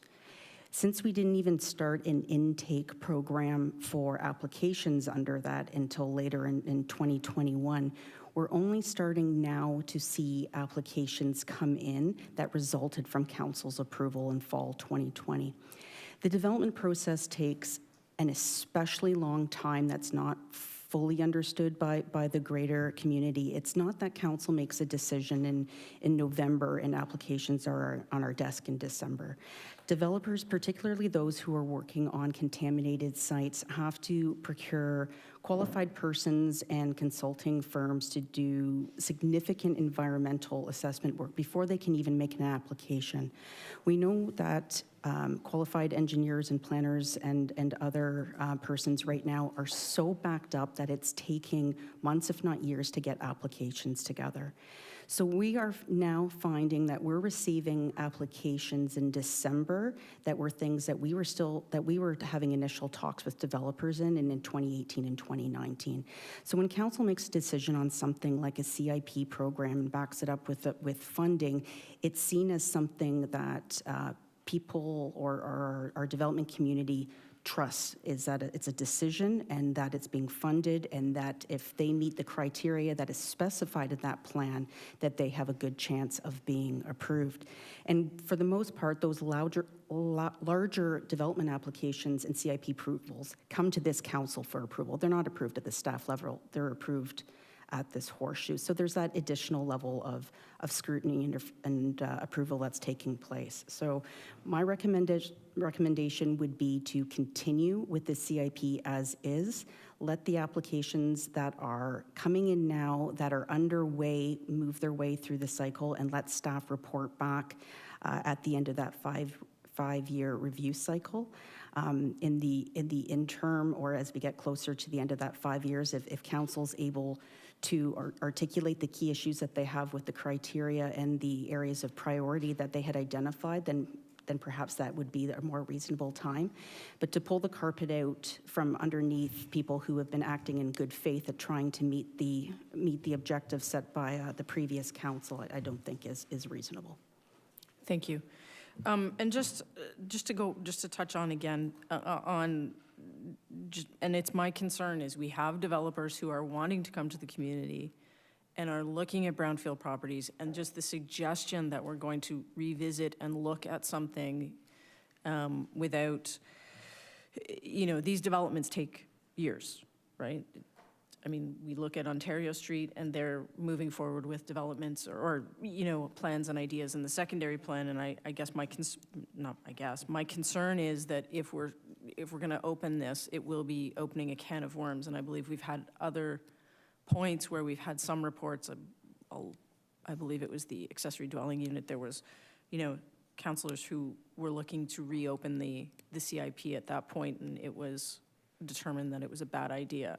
I have great concern over the impact it will have on the business community. It's already, you hear it regularly that the business development community finds issues with St. Catharines, and most of the reasons are incorrect, but that is the perception. But to open something that is before the actual term and the agreement the council came to is just a concern. Thank you. Thank you, Councillor McPherson. Councillor Harris. Yeah, through you, Mr. Mayor. I just wanted to clarify the actual request. So all it is asking for direct staff to come back with terms of reference with the composition and the function of that committee, correct? Because it's a little off. That is correct. Okay, that's all. And then finally, Councillor Miller.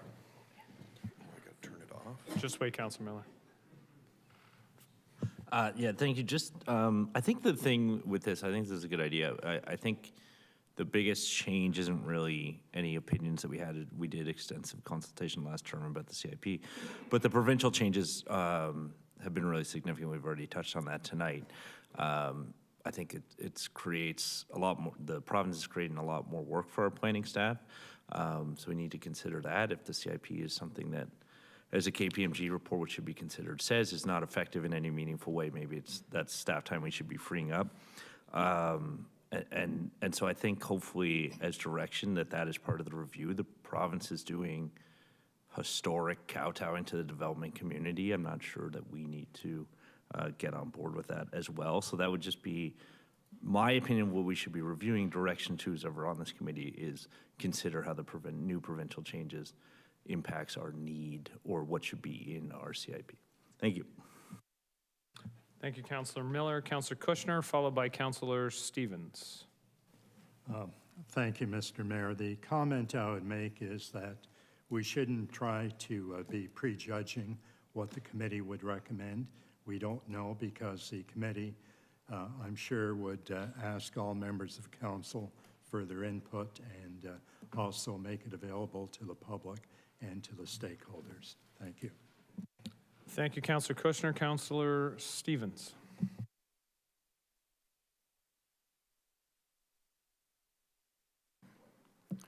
Through you, Mr. Mayor, just some clarification, please, because I've been hearing so much, and I think the public hears so much too.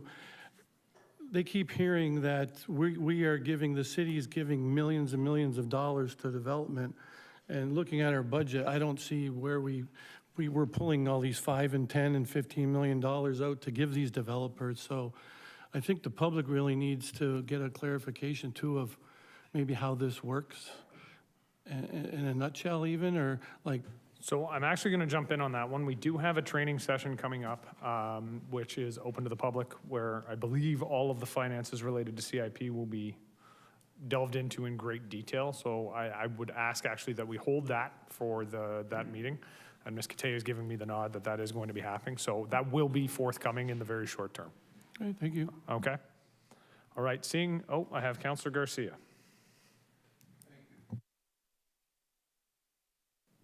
Thank you, Mr. Mayor. Just a clarification question through you to the clerk. I noticed up there we have a working group. Councillor Kushner mentioned a committee. What should this particular group be? Through the mayor, for the purpose of this referral or direction to staff to prepare a report, I would suggest keeping the word working group. We can review what the scope of the terms of reference would be, what the role would be of the members, and then based on what work is being done, we'll determine what's the appropriate title. But I'd suggest let's wait till we actually delve into what this group would work on and then determine what it's going to be called. Okay, thank you. I will just say from my perspective, part of my being not sure is just with the review of all the city's committees and everything else, there will be definitions that are forthcoming about what each type of group is called. That's why I wasn't sure. But all right, with that, I will look to the clerk to call the roll on the committee working group report request. Councillor Kushner. Yes. Councillor Garcia. Yes. Councillor Miller. Yes. Councillor Ratzlaff. No. Councillor Phillips. Yes. Councillor McPherson. Nope. Councillor Lindell. Yes. Councillor Harris. Yes. Councillor Dodge. Yes. Councillor Stevens. Yes. Councillor Townsend. Yes. Councillor Williamson. Yes. And Mayor Cisco. Yes. And that's carried. All right. So we move on to Councillor Garcia and amendment number 5. But before the amendment, Councillor, I believe you had another direction you were going in. Yes, thank you, Mr. Mayor. Through you, I submitted that amendment when I first reviewed the budget, but since then I've had the opportunity to review it in great detail, and then I requested and we received from the city treasurer a lot of detail in terms of the staff positions that are planning to be added, and I'm very concerned that, as I identified before, we essentially have $14 million in transit costs that we are essentially committing to staffing and large increases in staff. And I understand that some of those increases may be necessary. But what I would like to do is make a referral motion that I have drafted, Mr. Mayor, if you would allow me to read it. So I would like to refer this to get a different budget, and so I'm saying that approval of the 2023 operating budget be referred pending council's review of a revised budget from staff that keeps the total budget the same, but allocates 50% of the $14.04 million budget for the St. Catharines Transit Commission that is being uploaded to the region to various reserves, and the other 50% to specific priorities to be identified by staff. So I know that this is not debatable. I don't know if you want me to explain this in any way, or? I don't believe so. I will ask staff because there will be a requirement for direction from council with respect to this. So I am going to ask staff what they require to accommodate the referral. And when I say that, what I mean is if the referral passes, what will staff require of council to be able to make this happen? Mr. Oakes. Thank you, Mr. Mayor. So a few questions to the mover, Councilor Garcia, for clarity. The first being you're suggesting half of the transit room be put into a reserve. So effectively removing 6.5, 7 million from what the budget's presented. Mm-hmm. Okay, so that, just to clarify. Essentially, yeah, essentially, Okay. I'm saying that still allows $7 million, which is a large amount, for key increases in staff and identified personnel that we need. But, you know, we have rated those reserves for the pandemic, as was discussed earlier, and Councilor Phillips pointed out in his motion, I mean, we do need to rebuild those reserves, and we're going to need them in the future. So we have a once-in-a-lifetime unique opportunity here with this transit uploading. So let's not all put it into staffing all at once. We can always continue to do that in the future if it's proven necessary. Thank you. Just some, so I'll provide a bit of context and hope you understand where I'm trying to get some direction. The way we've positioned and presented the budget is using, you're correct, we're using the opportunity of transit to be able to address a lot of the core structural issues that we've been dealing with as a administration, the entire senior leadership team and all of us around the horseshoe as a working partnership of trying to address community needs, the expectations of the residents, the requirements of provincial, federal legislation, the accountability that I have to both council, to our employees, to the community. In order for us to be able to do that, we were, and we developed this budget in such a way to keep the services the way we've been able to do, but at the same time, we're addressing the reality of some of these pressures that have been placed on us, whether it's provincial, as I mentioned, whether it's health and safety. If we're to do this, and this is why I'm asking for direction. So if we're to do this, we need to look at some areas to reduce our service levels. So I'm just trying to get a sense of where, are there areas that council's wanting us to focus on to bring that back?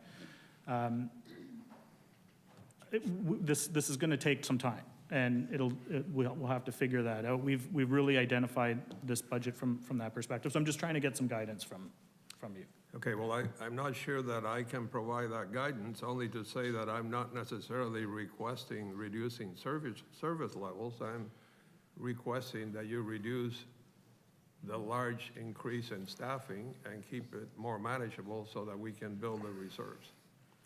So I'm going to jump in here because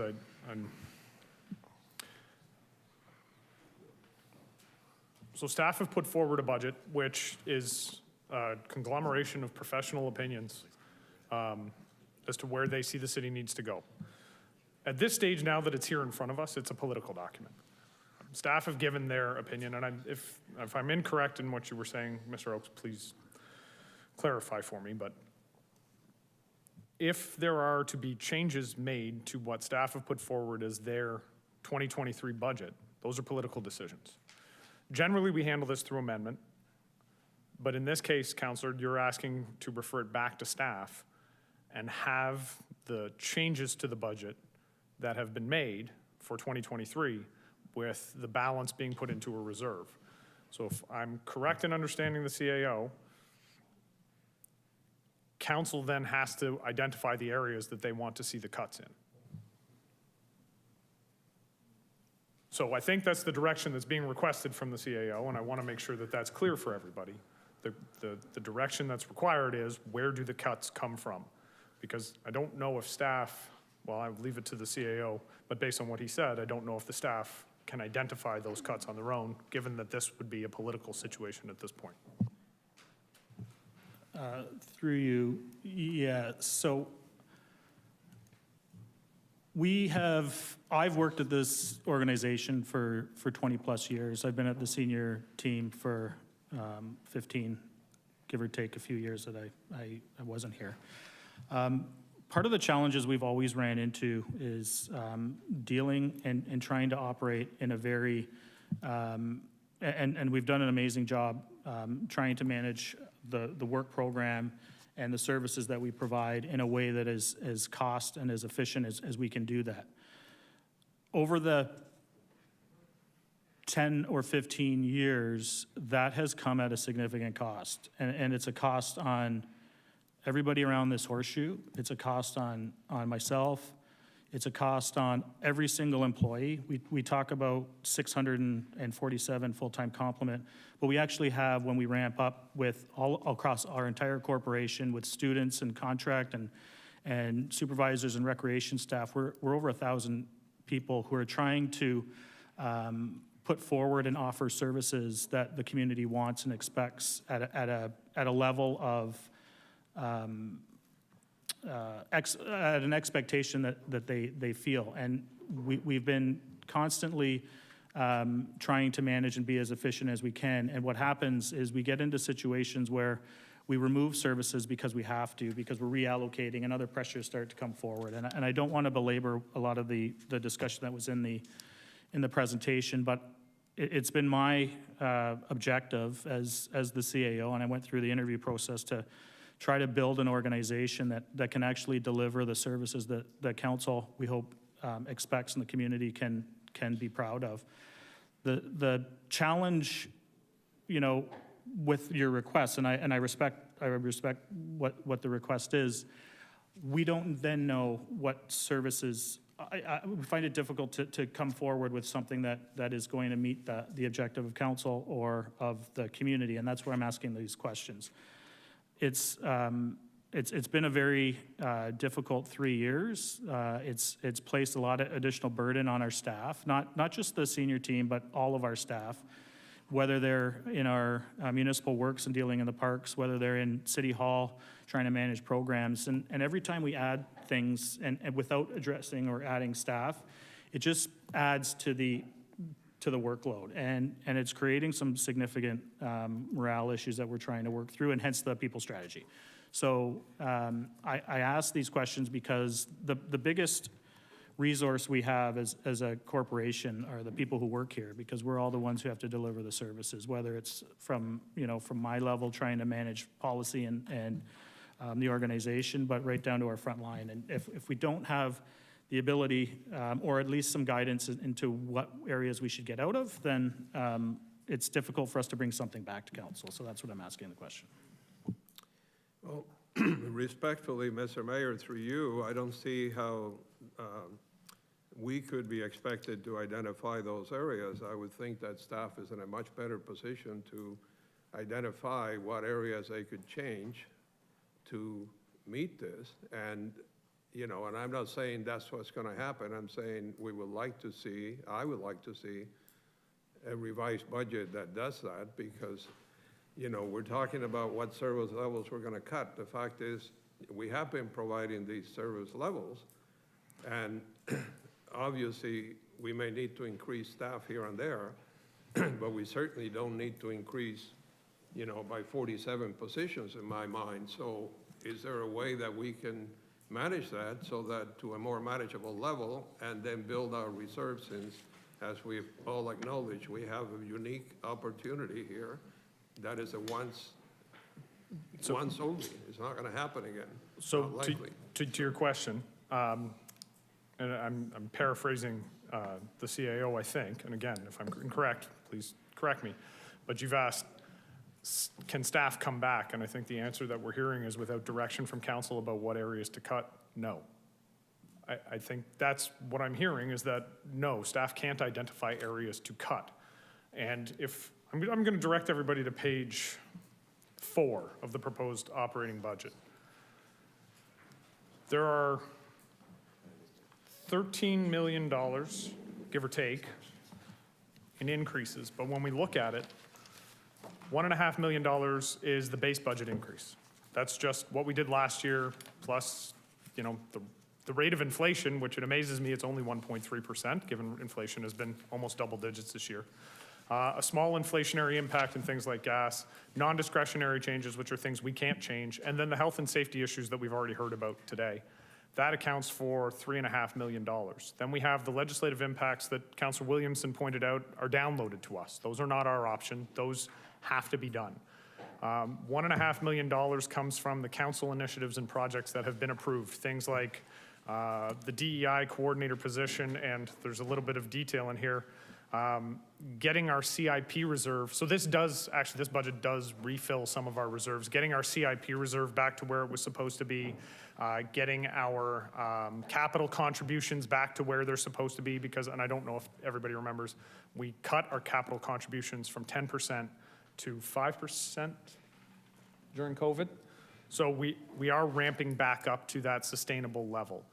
The COVID-19 impact, which is $3.7 million, it talks about that capital out of revenue. So we're going back to that, decreasing the amount we're taking out of reserves to pay for things, right? There's a $612,000 decrease in the amount we're taking out of the tax rate stabilization reserve.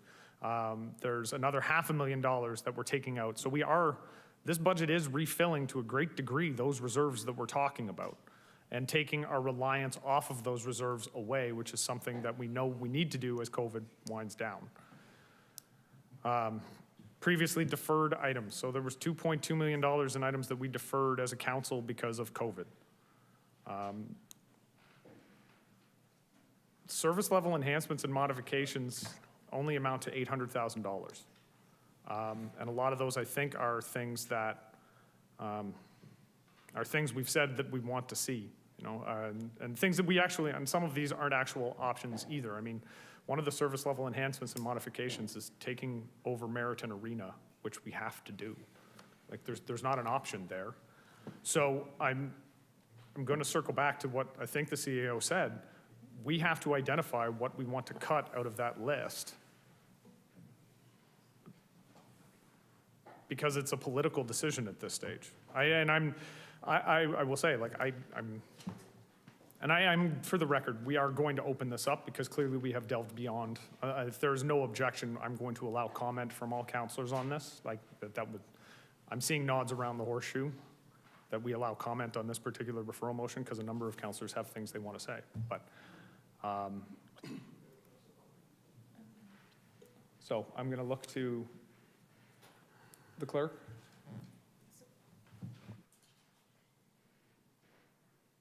Through the chair, we do just need to change something with microphones. Can I ask everyone to turn off their microphone? We're going to switch a button. No, it was appropriate. We were just on our side. We are keeping track of a speakers list. This is where the system becomes difficult. And the second item, just through the mayor, Councillor Garcia, the way you did word your motion was less as a motion to refer and more of a supposing an answer in the future. Typically, a motion to refer, staff would come back with a report that identifies what council's looking for. Just the way it was worded, it was that council won't approve it unless it has 50% here, 50% there. So I just want to confirm that what you are looking to have considered by council is a referral to have staff come back with a report that shows whatever council is looking for. So would I be correct in saying that to make that change would just be to take out the approval of? Yeah. That the 2023 operating budget be referred back to staff and that 50% of the transit budget be put back into the reserve and reduce the increase in staffing? Yeah, Mr. Mayor, through you and to the clerk, I just emailed the clerk and Sarah the wording that I had, whereas I'm saying that this is for the review of council. I'm not saying that it would be forced. I'm saying we want them to come up with some ideas as to how we would put 50% of that 14 million into reserves and the other 50% to specific priorities that are identified by staff. So. Okay, Councillor, try turning off your mic for just a moment.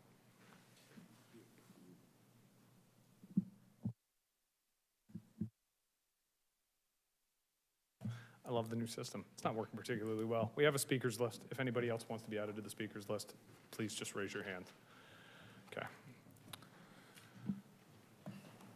Okay, so we're going to start working our way through the speakers list, and we're going to do it old school.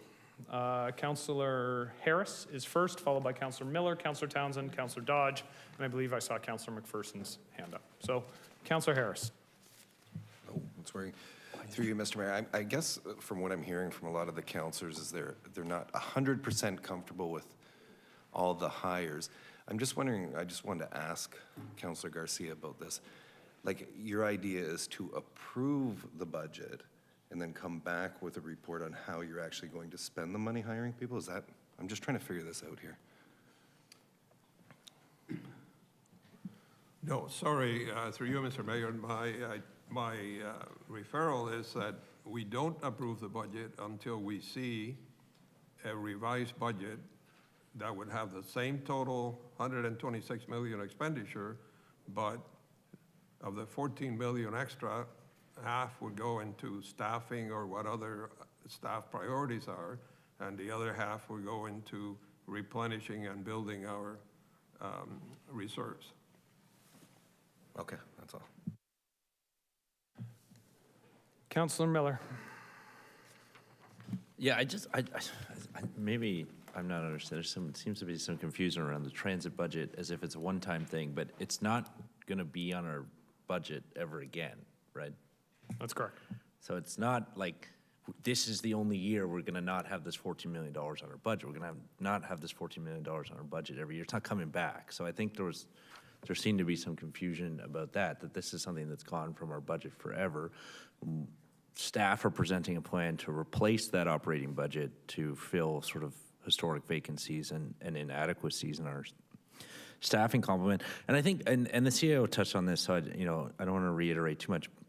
The thing about having 50 openings and being understaffed in some areas is directly connected to that morale issue that since my time on council, we've heard about every single year, and I don't get the impression it's improved among our staff. And frankly, for me, that's an embarrassment. If I've been on this council 4 years, why haven't we done more to address that?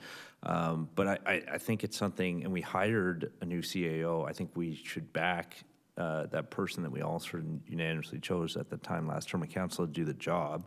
This is the plan to address that. Because if anyone here has ever worked a job, you know if you're understaffed at that in that position or at that employer, you end up doing more work, and that doesn't make you happier at the job. In fact, it makes you more likely to leave the job, and I think that's what we see a lot of. So those issues of morale and the fact we're understaffed. My issue with this is that it seems to just kind of be against hiring more staff for not really a specific reason, because we're uncomfortable with the number, and I get it, it's a high number, but that's not really a reason not to do it. I think staff have outlined why we need to do it. We know how many openings we have, and as the mayor alluded to, we're already refilling some of these reserves, so it seems like it's more about not adding to staff complement for some reason that's not really clear to me why we're so against that if we trust our staff as I do, saying that we need these positions. I would be interested in the faith culture peer coordinator being one position. I'm not sure how likely. I don't know if we can find that individual out there.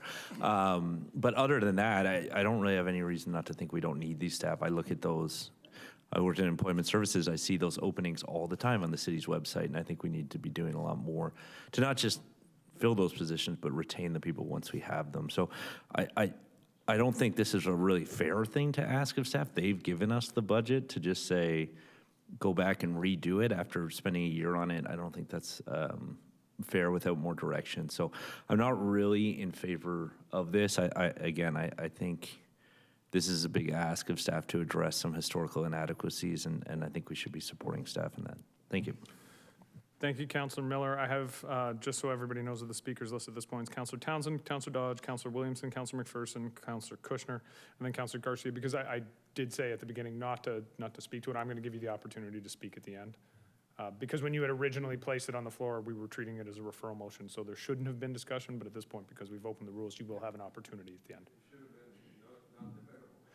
That's true, but I think you and I began discussing it, and I felt like it was fair that everybody have, so I want to make sure you still have your opportunity at the end to discuss it. Councillor Townsend. Thank you, Mr. Mayor. Through you, we've heard clearly from the CAO that it's going to affect service levels. Just finished campaigning a few months ago and hearing from the residents in the city complaining about some of the service levels that we do have, unfortunately, at the city. So we've known that staffing has been a need. So I'm in full support of with the CAO and what staff have put forward to suggest that we come forward and find cuts. They brought us the plan, brought it forward. I'll support what staff have recommended moving on, and will not be supporting the amendment here on the table. Thank you. Thank you, Councillor Townsend. Councillor Dodge. Thank you, Mr. Mayor. So I don't know, maybe I'm confused, but I don't see in that motion that we're not going to approve having the hiring of any staff, but that seems to be what people are kind of saying, but I don't see that in the motion that we're saying that we're not considering raising. It was just how we're going to come up with the money to pay to have the staff come forward. So in saying that, we're saving $13 million in transit, so do we not have to pay any transit anymore? Like, is the region not going to be coming back to us and saying, if you want transit, this is going to cost you so much? When will we see that portion of what we have to pay for our transit? So the transit levy will be a part of the regional levy, and it'll be coming forward. Someone can correct me. I think we're approving the budget at the region either next Thursday or the Thursday after. So do you have any numbers that you can share with us about how much? Not yet. Transit hasn't been dealt with yet. Transit hasn't been dealt with. But there will be a cost to us. It'll be a part of the regional levy, yes. Okay. No, it'll be a cost, yes. It'll be on the property tax as a part of the regional levy, but it won't be billed back to the city, I think is what Councillor Miller's saying. It'll be a part of the regional levy, just like waste management is or regional planning. Okay, I guess it just depends on how I look at it. I look at it differently. Like with waste management, we now, decide what we want as services and we pay for that as a city. So I'm assuming that, and maybe I shouldn't assume, but we'll be doing the same thing with our transit services. We'll be paying for whatever services we decide that we want to have as part of and that'll be whether it's a tax levy from the region or whatever, our taxpayers are still paying that portion for transit. Yes. Okay, so there is a cost. So we're getting 13 million that's not going to be on our budget, but somewhere there will be a budget line that comes back to this taxpayer that pays for transit. That's correct. Okay, I think I understand that now. So going back to page 4 here just for a moment, because you only brought this forward in speaking to this, when it says we have $3,674,000 for the COVID impacts, does that include any money that we might be getting back from the province to help us offset COVID costs? No. The numbers that are there, and I'll just go through them. We decreased the capital out of revenue from 10% to 5%. And so for us to get us back to the 10% level that we had before, that's $750,000. That's not a recoverable expense under any of the Safe Restart funding that's been approved. We have a transfer from the reserve. We were transferring money from our tax rate stabilization reserve of the total of $612,000 last year. We would be not doing that this year. We transferred Another $500,000 last year from the tax rate stabilization reserve for parking. Am I right that that $500,000 was for parking? And that won't happen again. So those are all monies that we can't recover. We haven't been able to recover from Safe Restart, but they're annual operating costs that were damaged by COVID, which was why we took the money out of the reserves. But we're opting not to do that in an effort to refill those reserves. So if we take a look at the things that are on that list, those were things that we did over and above the Safe Restart funding that came from the province to try and mitigate the damage that COVID did to our finances over the last 2 years. Okay, so are we safe to assume that next year we wouldn't have that high of an amount of money for the COVID-19? That's correct. I mean, yes, that's correct. Like, that's one of the things we've talked about, you know, like this once in a lifetime opportunity. That's one of the things that this allows us to do, is to recover more quickly from the damage to our finances that COVID did. It offered up that $3.7 million to fill a hole.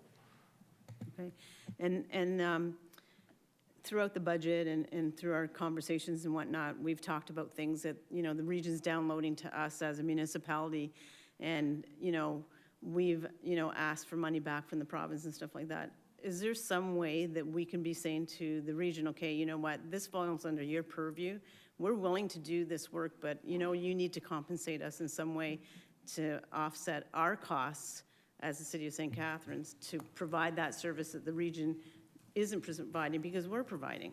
Councillor Dodge, you are speaking my language. I tried that, well, I shouldn't say I. We as a council tried that 3 years ago. We billed the region for the money we were putting towards the Niagara sort of street outreach team. At the time, I think it was $150,000. It's increased since that time. But we tried billing the region and we were ignored. I mean, ultimately, the region, if we make the decision to change these things, we have to do that. The only thing I will say to that, because I just had this conversation at a regional budget meeting last week with community services, when the issues are directly affecting our community the way they are, you know, Mr. Smith and his team's having to go and clean up encampments and clean up areas that need to be cleaned up. And those are costs that are associated to, I will say, a failure of other levels of government to provide adequate housing. At a certain point, we have to accept that it exists in our community, and if someone else isn't going to do it, we have to do it. And so we have to put it on our tax levy. And what I said at the region, in a similar conversation about housing, at a certain point, if your house is on fire, it doesn't matter who's paying for the water, you have to dump it on the fire and try and put it out. We are in that situation with some of these costs. And to your point, I continue and will continue. This is part of the election campaign I ran on. I will continue to try and hold the region and the province accountable for those areas. But by the same token, we still have to clean up. We still have to fund the Niagara sort of street outreach team. We still have to put the dollars that we're putting into these areas.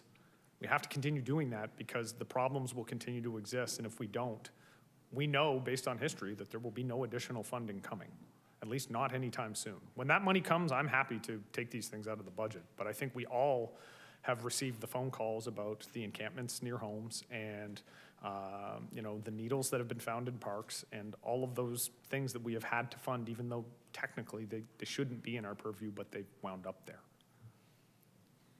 And I agree, we do have to take care of these things. And, you know, part of, I think, some of our staffing issues are where we have to have, you know, people working in pairs is because they don't feel safe in what they're doing now, which we never had to do before.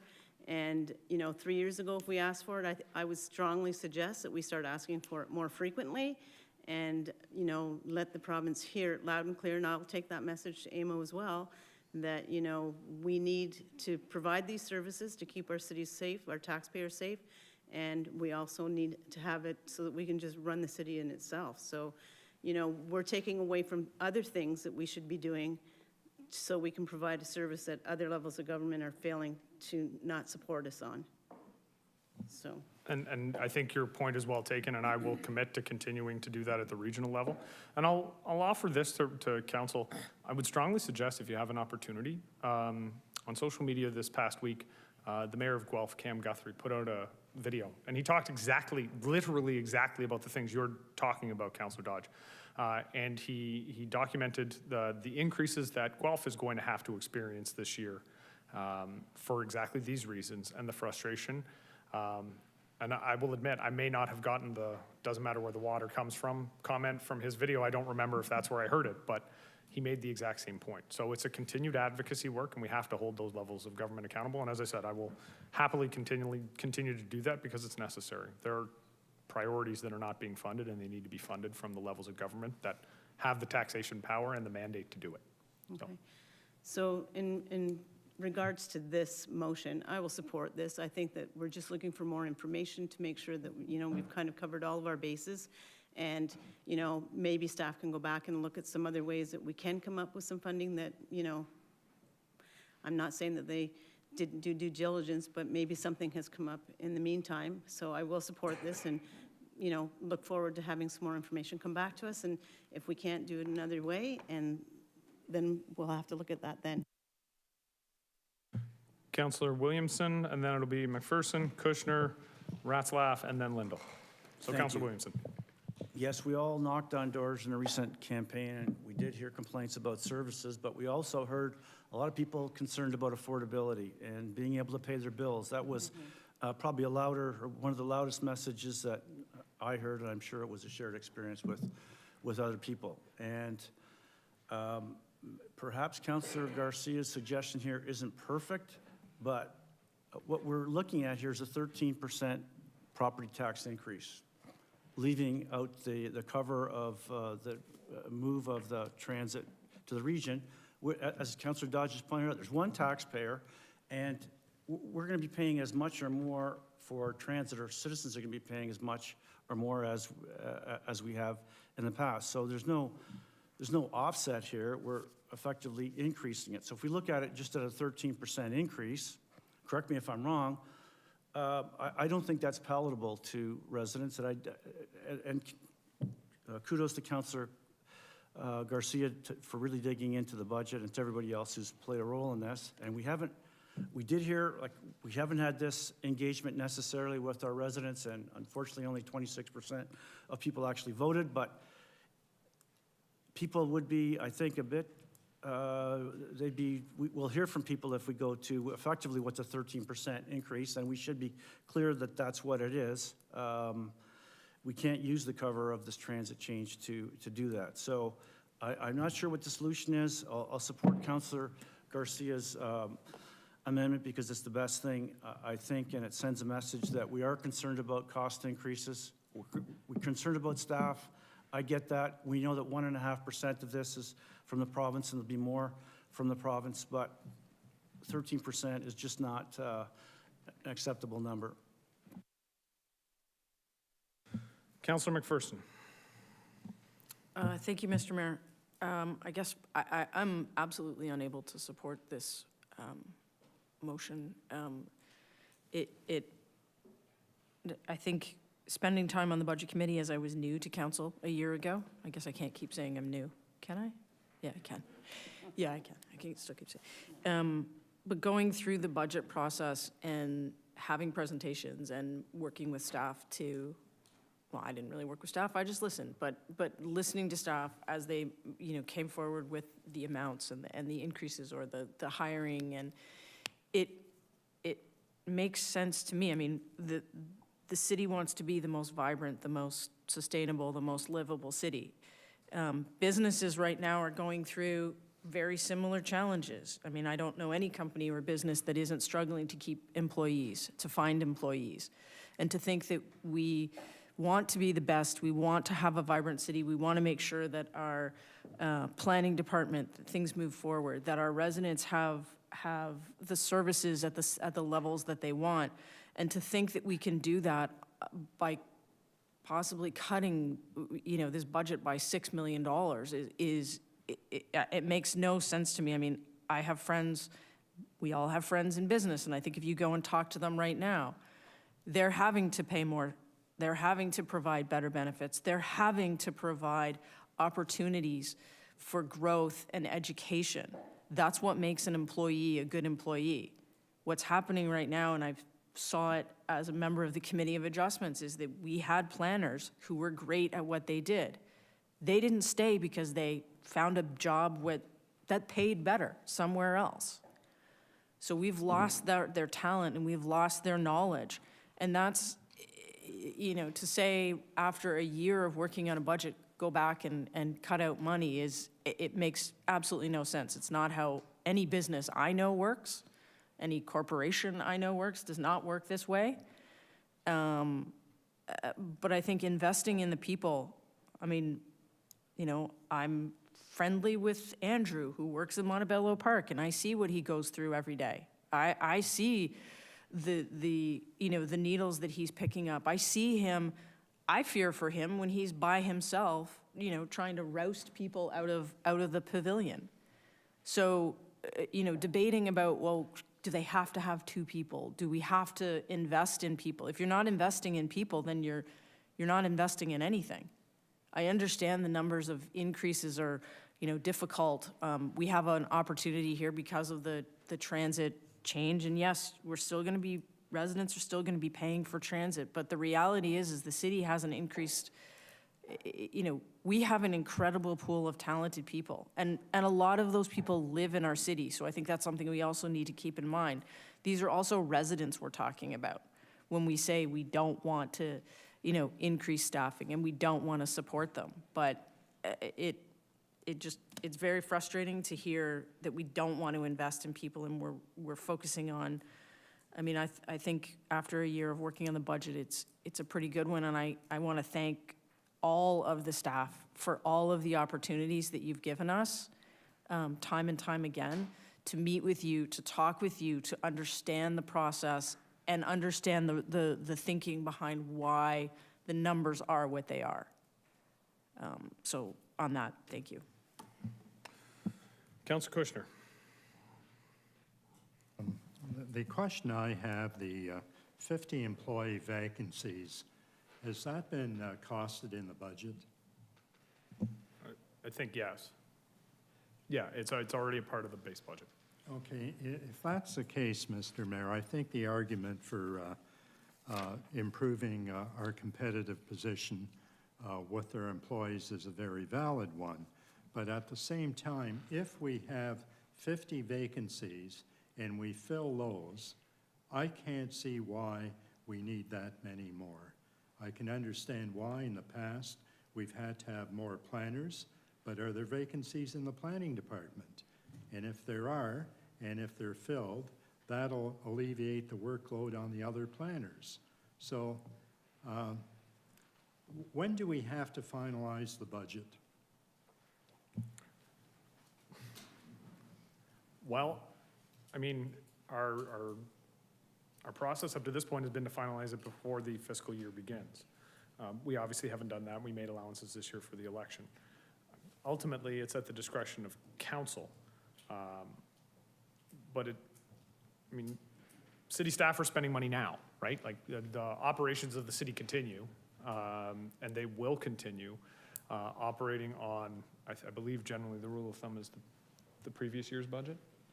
50% of the previous year's budget. So if I were to hazard a guess, sometime in June, the operations of the city will stop if we don't approve a budget. Maybe before that, depending on inflation and other issues. Okay, the question I have is that staff have spent a lot of time on the budget, and they know the budget inside out, and they know what is needed, and why could they not respond to this in a couple of weeks? Because you indicated cutbacks are the responsibility of council, but at the same time, additions are the responsible of council too. But there should be input from staff. So what I see is this is asking for input from staff. So Councillor, respectfully, the budget is the input from staff. Like that is the input from staff. The presentation this evening was the input from staff. Yes, but this amendment is asking for more input. But staff have indicated that the only input that can be provided at this point is to cut things out of the input of staff. Like that's how we get, and I will say, a couple people have said this, we're trying to accommodate all of the staff positions that everybody seems to agree are necessary, the doubling up in certain areas, et cetera. We're asking staff to do more with less money, and staff are saying, but this is what it costs. We can ask them to go back and do it again, but I think we're going to get the same answer. Mr. Oakes? And apologies, through you, Mr. Mayor, if I was unclear. So the reason why I'm looking for clarity, the request, and I appreciate it just for information, is essentially removing $7 million out of the budget. And the rationale and what's been identified in the budget document, which talks about the significant changes, there's certain things that are out of our control. And the notion of getting back to normal and trying to replenish our reserves is included in this draft budget. So we're already at a negative, trying to get us back to where we were pre-COVID.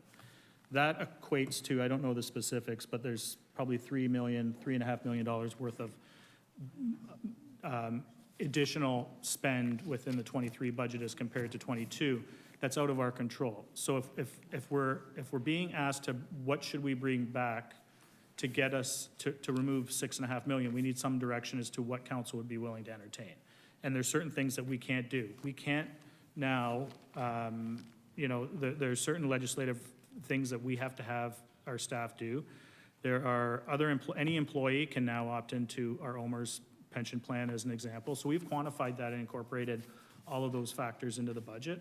The difficulty we have, and I appreciate the frustration, it's the same on our side, trying to manage and bring something forward that, that's rational, that is fiscally responsible, but at the same time is a budget that meets the needs of the corporation. So when we factor all of that in, that's where we really struggle on trying to find that additional dollar value. We can, and I know council never wants to hear it, but then we have to get out of certain businesses, and that's the sorts of discussions we need to have. But I would also note what we've incorporated into the people strategy is a core service review to actually look at the operations and how we do and what services we're in and how we manage.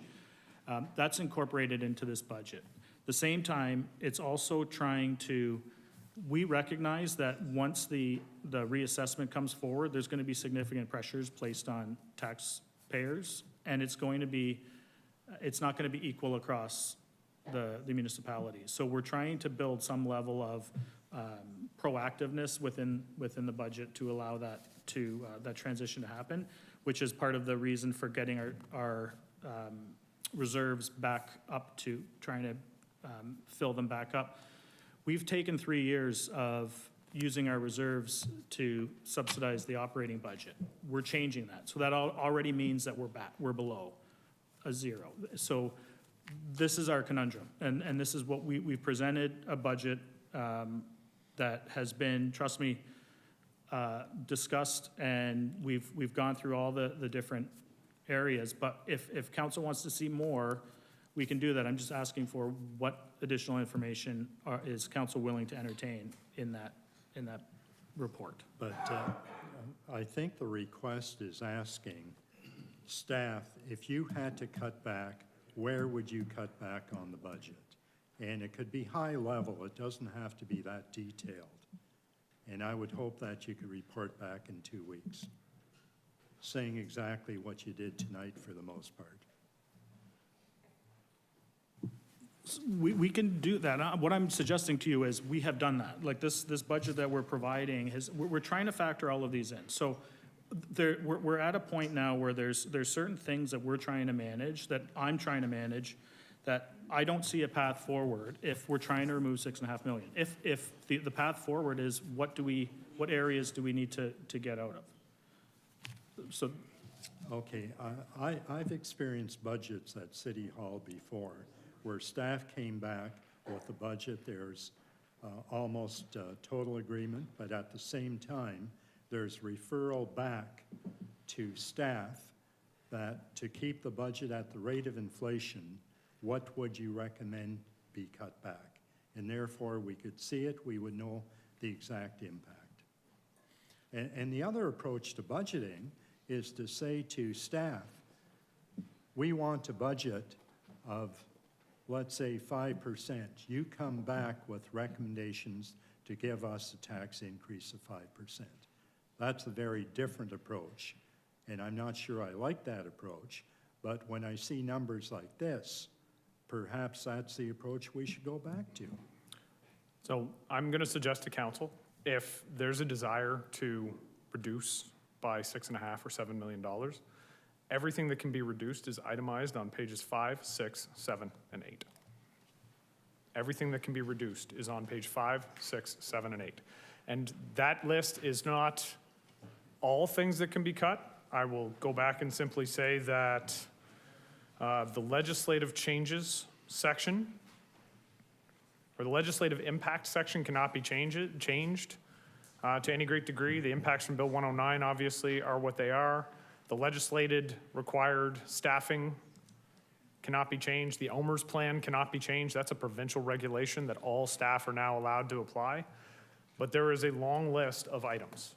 If council wishes to see $500,000 taken out of the budget, we can eliminate the not working alone initiative for city staff working in parks. If we would like to eliminate $401,000 from the budget, we can get rid of the increase in homelessness and community outreach, which funds the Niagara Assertive Street Outreach Program, the encampment cleanups.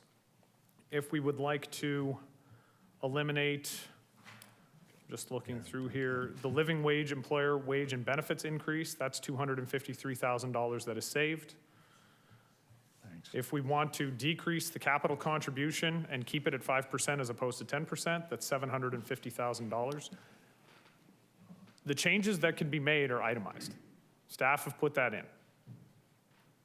Again, I don't believe there's any new information. We have to make a decision. So I would suggest we're going to finish. I have 2 more speakers on the list right now, unless Councillor Kushner has further questions. Yeah, I'm finished, thank you. Okay. I'll go to Councillor Ratzlaff, then Councillor Lindell. I promise, Councillor Lindell, I am coming to you.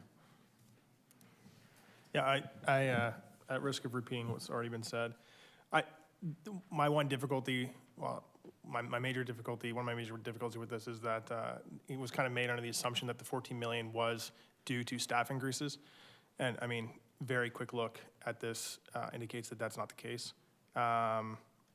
Furthermore, like, I guess I'd be interested in knowing this, although I can do this on my own time, by my own research, but just, I wouldn't be surprised if every municipality coming out of COVID is looking at significant increases like they haven't experienced before, right? Just topping up reserves, drawing down on reserves, and addressing the COVID impact. So it shouldn't surprise anyone that this budget is looking at increases. That plus the labor market, which Councillor McPherson did a great job explaining, is going to put every city in a pretty tough spot. That we don't see it at our tax increase percentage because of transit is something that we can be thankful for. But every other municipality is looking at increases, I'm sure, of similar size. So, yeah. Thank you, Councillor Ratzlaff and Councillor Lindell. You've been so patient. I'm going to play the new card again. I'm reading this up here, and it says that the budget is to stay the same. So we're keeping everything in the budget that we have, but removing $7 million. Am I reading that right? So it would be to maintain the same levy, but of the $14 million that was freed up, only half of it would go to the staff priorities and the other half would go to reserves. Okay, so it won't raise taxes for... It won't change the level of taxation, Okay. but it would change the direction of the dollars. Okay, thank you. All right. So I did say to Councillor Garcia that he would have the final, oh, wait a minute, Councillor Phillips. To the Christine, Director of Financial Services, if we were going to top up all of our reserves to pre-COVID levels, how much would that cost us? Any idea?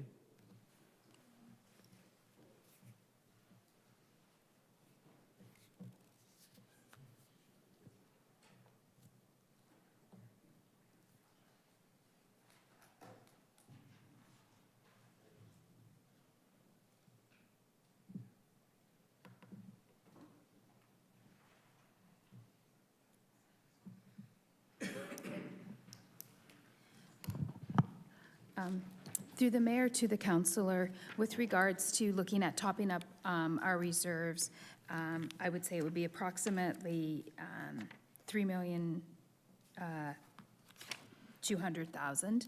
And that's just looking at the usage that we needed to make of the tax rate stabilization reserve and the civic project fund in 2020. We did receive Safe Restart funding that did allow us not to utilize all of that.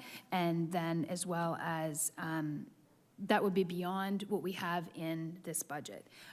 There's various amounts that we have moving ourselves back to higher capital out of revenue, as the mayor has indicated, getting our capital program back on top, or back to where we were pre-COVID. So those two amounts are another $1.2 million. So there we're at about $4.2 million, but that is in the budget now. So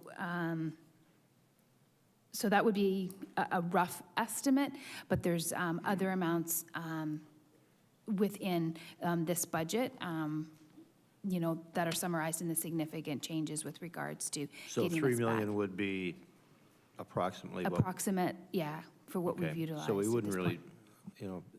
if we took 50%, that would be 7 million. We really, if we're only going to top up our reserves, we don't need the 7 million. We only need 3 probably. Is that correct?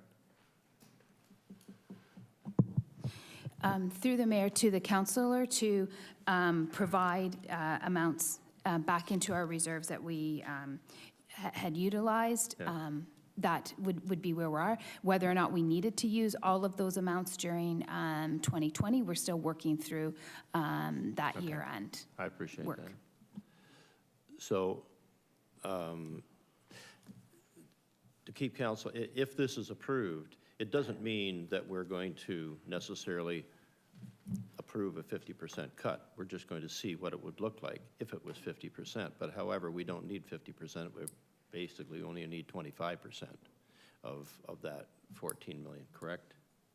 I don't know if you're willing to change that number, Councillor, or not, but I don't know if it's any more palatable to staff to look at that. But if we don't need the full amount, it gives staff more room to maneuver. I don't know what you're thinking about that, Councillor.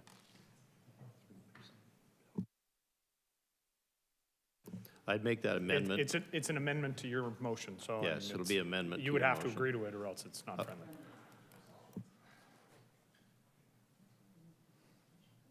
Thank you, Mr. Mayor. I think before I would agree to that, I would have to ask the treasurer, does she feel that the reserves at the level that they were pre-COVID were adequate, or should that have been a lot higher? Through the mayor to the councillor, with regard to the city's reserves, we do have target levels that we need to get to. And always, it's just like similar to your own personal savings account. You put money in reserves for the years and times when you're able to, so that when you have something unfortunate happen to your personal circumstance or in your home, you're able to draw from them. So therefore, I believe that this budget that is before council this evening does a good job at balancing getting us out of COVID in our COVID recovery, addressing our staffing situation, and our retention and our recruitment issues that we're having. Like every position that I have had to go to market for this year, we have had to go to market more than once. It takes a significant amount of time to recruit staff members and for us to be able to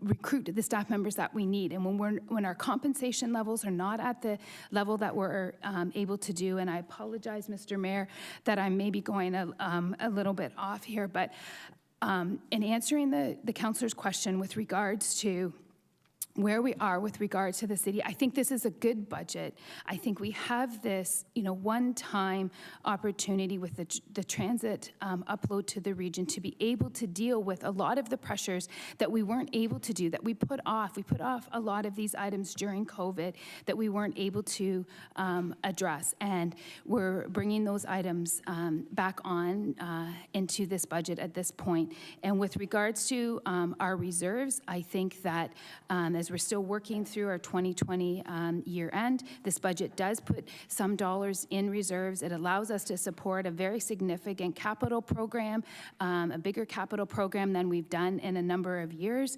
And I think that we're in a good position with our recovery and be able to face some of the challenges that are in front of us. Thank you, Director, and through you, Mr. Mayor, but I appreciate your comments, but my question was, were the reserves adequate? And you said that we have targets. If you were to meet those targets, what would that total be? Councillor, I'm just going to jump in for a moment, and I'm going to point out that if Ms. Douglas or the Finance Department was concerned about the state of the reserves, they would have opted to refill the reserves as opposed to build out some of these positions. So if they have identified this budget, that's their statement, that they consider those reserves. One of them, I will point out, that was only invented 4 years ago, the Tax Rate Stabilization Reserve. But they've already identified these as being levels that they are comfortable with, given the other needs of the corporation.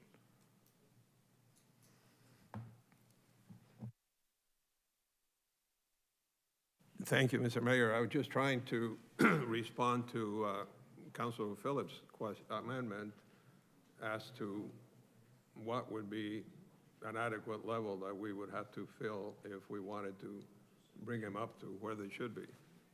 And I don't know does she feel that the 3.2 that you mentioned is sufficient? I'm not sure. Through you, Mr. Mayor, to the councillor, the $3.2 million that I mentioned, that is the amount that we used from our reserves, the Tax Rate Stabilization and Civic Project Fund in 2022. The amount of usage of our reserve that we're using in 2023 from the Tax Rate Stabilization Reserve is just under $1 million. And the amendment that council approved this evening actually already put in more than what we had utilized out of the Tax Rate Stabilization Reserve in this budget. So therefore, I would have to conclude at this point in time that this budget has adequately addressed the filling of city reserves at this point. The target that I mentioned with regards to the city's reserves, that's the upper level of target for us to build to over a point in time. So if we were fortunate enough to win, the Powerball lottery in New York State at 1.35 billion, yes, then we would fill our reserves to that level. But unfortunately, that's not the situation. And what we're doing is we're filling our reserves in a way that we're able to do with the available budget dollars that we do have, and balancing the various priorities of the city and what the residents expect from services. Thank you. I'm still confused. So are you saying that the 3.2 million already includes what Councilor Phillips proposed before?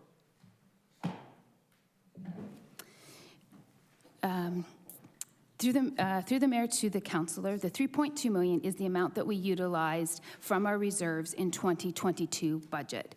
In the 2023 budget, we're utilizing just under $1 million from the Tax Rate Stabilization Reserve, which with the motion approved earlier this evening is already replacing that usage. With regards to the reducing our reliance on the Civic Project Fund, we have a policy that has been approved by council to do that over a term of 5 years for between 2023 and 2027, so that our reliance on the Civic Project Fund is done. This budget incorporates all of those policies of council, and therefore it is my opinion that this budget adequately addresses the city's reserve requirements at this point in time. Thank you. And through you, Mr. Mayor, one last question to clarify this. So you said that that was the amount, the 3.2 is the amount that we used from the reserves in 2022, but did we not have to do that in 2021 as well? And maybe 2020? Through the councillor, or through the mayor to the councillor, during COVID, the city did receive some Safe Restart funding from the federal and provincial governments, and that allowed us to reduce our reliance and usage on those reserves. And then from our various year-end small surpluses, we were able to cover the 2020 and 2021 usages. Thank you. And through you, Mr. Mayor, I will ask Councilor Phillips then to word his amendment based on what he has heard from the treasurer. I'm not sure. Okay. My amendment would be to the approval of the 2023 operating budget be referred pending council review of revised budget from staff that keeps the total budget, that reduces the budget by the amount of $3 million.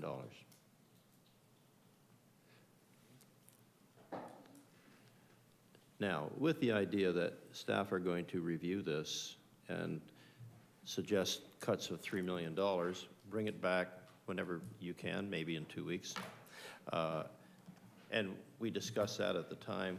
They list the cuts that are going to be required to get us to that, and staff, and then at that point, council can review what those items are and say, okay, yes to this, no to this, no, and we could go through it if we had to, and maybe it won't be $3 million. Maybe it would, they might say, okay, we can't buy that fire truck. Councillor, the cuts are listed on pages 5 to 8 of the budget. Pardon? The potential cuts are listed on pages 5 to 8 of the budget. Staff have indicated they're not going to bring anything else back. Those are the listed, itemized, dollar-valued cuts. Okay, well, I guess we have to look at that and see what gets cut, I guess. That's, if this motion... As Councillor Kushner said, in years gone by, staff brought in a budget, council reviewed it, and said, no, we need to have that reduced to an agreeable amount, and staff would come back and say, okay, to get to this, here's what we need at 1%, or you were part of that too, at 2%. But for clarity's sake, in previous years, staff did exactly what is done here, and they gave us the itemized lists, and we went through and we made the decisions as to what we were going to cut and what we were going to not cut. That's been the process. In some years, they were grouped differently from this, but that's how we've done it in previous years. So what staff have presented here is essentially the same thing they present every year. And what Mr. Oakes has said, and he's going to speak in a moment, but this is the list. There's no, I don't think staff are holding out on us in this case. So what you're saying, Mr. Mayor, is that if we're going to do this and I mean, the list is long, obviously, and, So what I would say is that if this motion passes, then we're going to come back, I guess, at the next council meeting, and with this list, council is going to have to identify their priorities to cut $3 million out of the budget. But no, it's not $3 million. I shouldn't say that. We still have to cut $6.5 million to identify the $3.5 million that goes into the reserves that's been identified in this motion, plus the $3 million that this now is cutting from the budget. Because the way this reads now, we're reducing the overall budget by $3 million. We're taking 50% of the transit upload and we're putting it to specific priorities of staff, and the remainder is going into the reserves. That's the way this reads now. Yeah, I don't believe that's what Councilor Phillips meant. Sorry. No. The original, okay.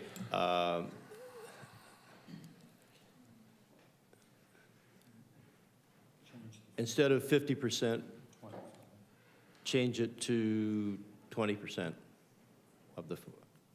So we take out the red section. We change that to 20. Oh, it's 25%, right. Okay, so take out change 50 to 25 there. Yep.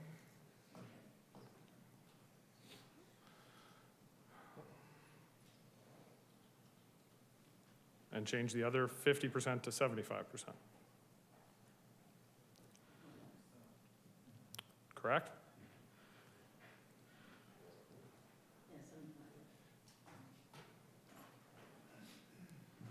Yes. Okay, so then, again, because that changes things. So then, to that point, what we would then have to do is, at the next council meeting, come back with this budget, because I don't think we're going to be able to make those decisions tonight if this No, passes. I agree. And find $3.5 million to cut from pages 5 to 8 in the budget. So this is a point of do you want to speak? Just a quick. Okay, so Mr. Oakes?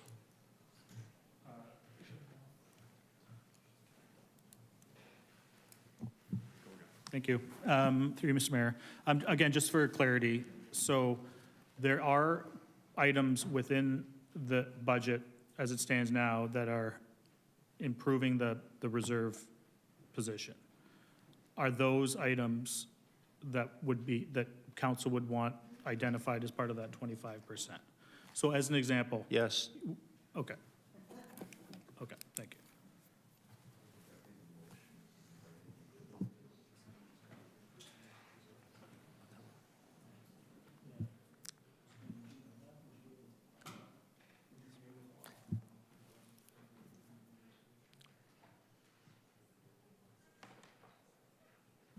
All right, so this is on the floor right now.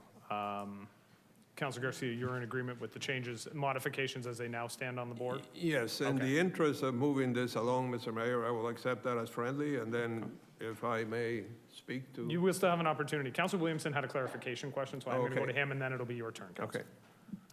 Okay. Thank you, Mr. Mayor. Thank you, Councilor Garcia and Phillips. The COVID-19,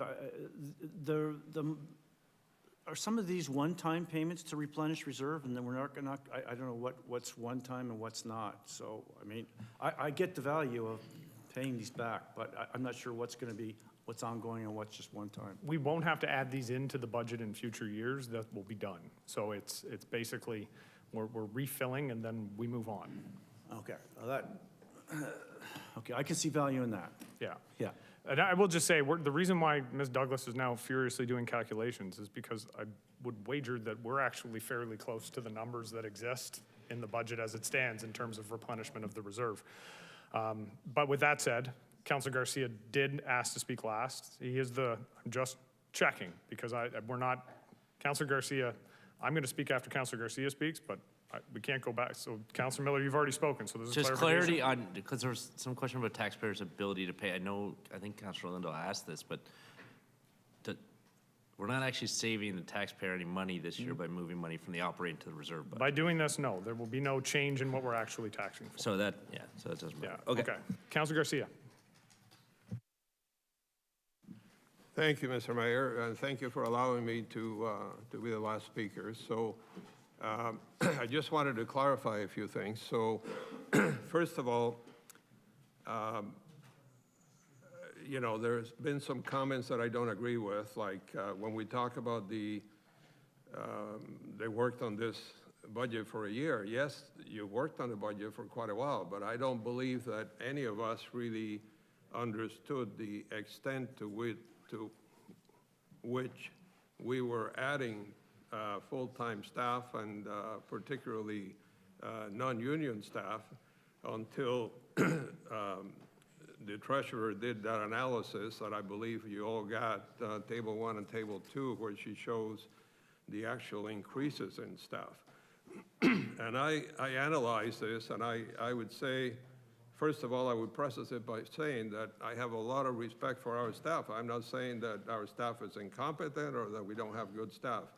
I'm just saying that I'm very concerned about the large increases. So when she gave us a chart showing what the changes were from 2019 to 2023, unionized QP staff increased year over year in 2022 to 23 by 5.2%.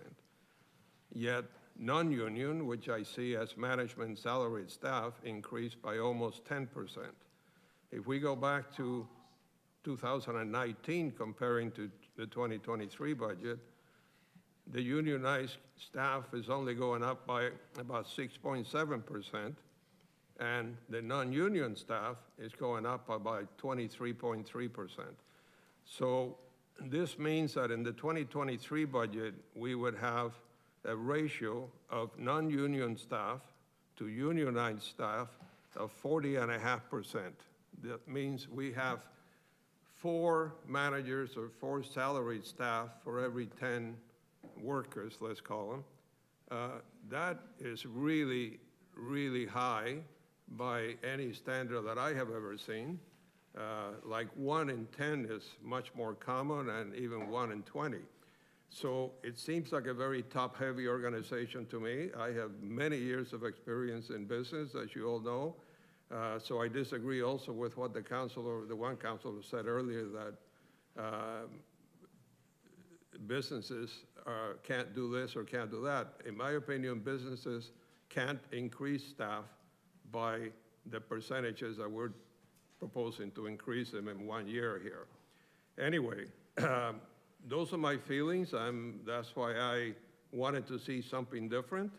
And we have to understand that when we talk about the region and the fact that we're uploading this to the region, as Councilor Dodge said, we're still also paying for this. Like, we fund 40% of the region based on our population, and I came up with a 50%. You're thinking that in addition to the taxes that we pay to the region, that we're also, as again another councilor pointed out, we are funding some of the affordable housing and some of the homeless problems that are really a regional responsibility, but we're paying for them. So that's what I came up with, 50% initially.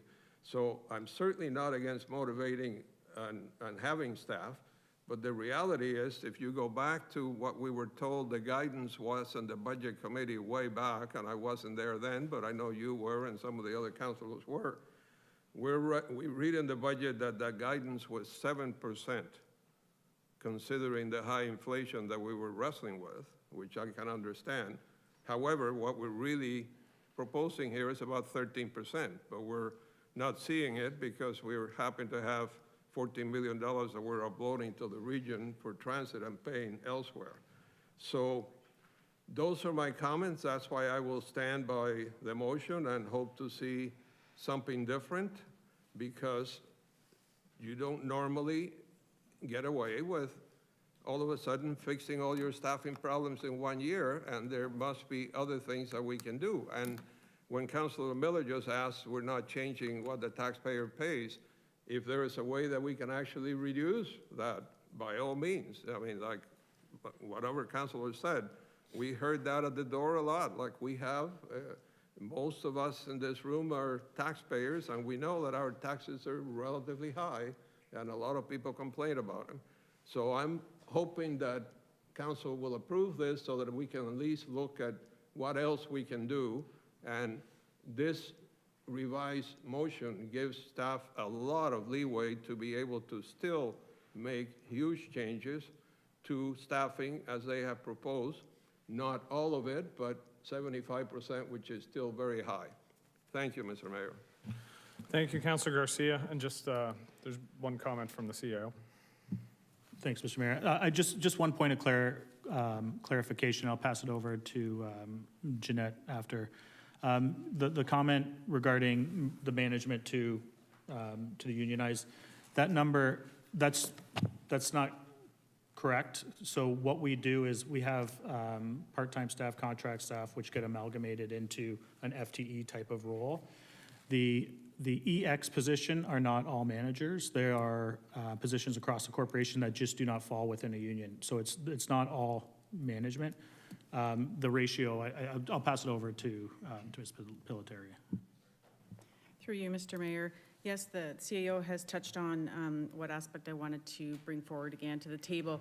When I mentioned the positions that were part of the 24, 8 of those were non-union roles. 2 of them that we were transitioning from a contract, some that have been contracted very, very long, moving them to full-time capacity, permanent capacities with the organization. As mentioned, impacting, like, there's no financial impact in those 2 conversions as OMERS and everything else. I think you're well aware of those transitions that have happened. There's only one supervisory role that falls into our ask. The others are positions, and when you might, I guess if you want to think about it, what does it look like to be non-union? These positions are positions that, you know, have an aspect of confidentiality, or they're positions that support, you know, positions of management and those types of roles and responsibilities. So I don't want council to walk away thinking that our non-union asks are for management roles. They are just for management roles. They are in, you know, our whole non-union group has those other positions that support, but then are not unionized. I just want to make sure that clarity is there. Thank you for that. All right, so in a moment, I will look to the clerk to call the roll on this. I will just say, I think we've heard from almost all of council. We've heard from staff. I appreciate the very respectful disagreement that's gone on around the horseshoe. I think we have different opinions. One thing I do want to point out, just a very quick calculation, Ms. Douglas got to, was it about 24% of what we're doing is reducing reliance on reserves and increasing reserves. So that's what the budget currently has, about 24%. Okay? So I would argue that the budget as it stands right now in front of us does almost exactly what this referral motion does. So I would respectfully submit that if you believe we should go with the budget, and there is still an amendment if this does not go through, still an amendment to deal with, but if you agree with the budget as it stands, then you would vote no on the amendment. If you believe that we need to go back and look at it at another meeting, then you would vote yes. And with that, I will look to the clerk to call the roll. Councillor Garcia. Yes. Councillor Miller. No. Councillor Townsend. No. Councillor Kushner. Yes. Councillor Ratzlaff. No. Councillor Phillips. Yes. Councillor McPherson. No. Councillor Lindell. No. Councillor Harris. Yes. Councillor Dodge. Yes. Councillor Stevens. No. Councillor Williamson. Yes. Mayor Cisco. No. No. And the motion to refer is lost. So Councillor Garcia, you do have the floor with your amendment. Okay. So you want me to speak to the amendment now? We do need a seconder for this amendment. Okay. Do I have a seconder? Councillor Dodge? Okay, so Councillor Garcia. Thank you. So again, as I said earlier, I drafted this amendment before I realized the whole impact of what I was looking at in terms of the staff increases. But this is another thing that really caught my ear or my eye in terms of what was proposed, and that is that we are talking about compensation adjustments as part of the people's strategy of 1.93 million in 1 year. And again, I can understand that we may have staff that are below the midpoint or staff that are not quite where they should be, but we can't just catch up in 1 year. That's why I'm proposing that that would be done over a 5-year period, which seems a lot more reasonable to me. So, thank you. All right, we're back to the old school of, I've got Councillor Townsend. Anybody else wishing to speak? Thank you, Mr. Mayor. Can we just call the question on this? It's very similar to what we've just gone through. Call the question on this amendment. You have the right to call the question. Look to the clerk. Councillor Garcia. Yes? Councillor Harris. No. Councillor Kushner. Yes. Councillor Lindell. No. Councillor McPherson. No. Councillor Dodge. Yes. Councillor Phillips. Yes. Councillor Ratzlaff. No. Councillor Miller. Councillor Stevens. No. Councillor Townsend. No. Councillor Williamson. Yes. Mayor Cisco. No. And that's lost. All right. Sorry, apologies. So we have the staff recommendation on the floor that was moved by Councillor Townsend, seconded by Councillor McPherson, and that has been amended with 3 of the amendments. This is an opportunity now. I did say councillors would have the opportunity to provide comment at this point if they would like. Just if you could raise your hand if anybody does want to speak. I have Councillor Townsend, and if you raise your hand, I will notice you as the comments are going on. Thank you. Through you, Mr. Mayor, I just want to thank staff for the hard work that they put in over this this budget. I've seen a lot of outreach to councillors to educate, especially even the new ones who are on council. That takes a lot of time, a lot of effort, and also to come forward, bringing forth the needs that the community has asked for. Just a big thank you, and I look forward to supporting this this budget as is. Thank you.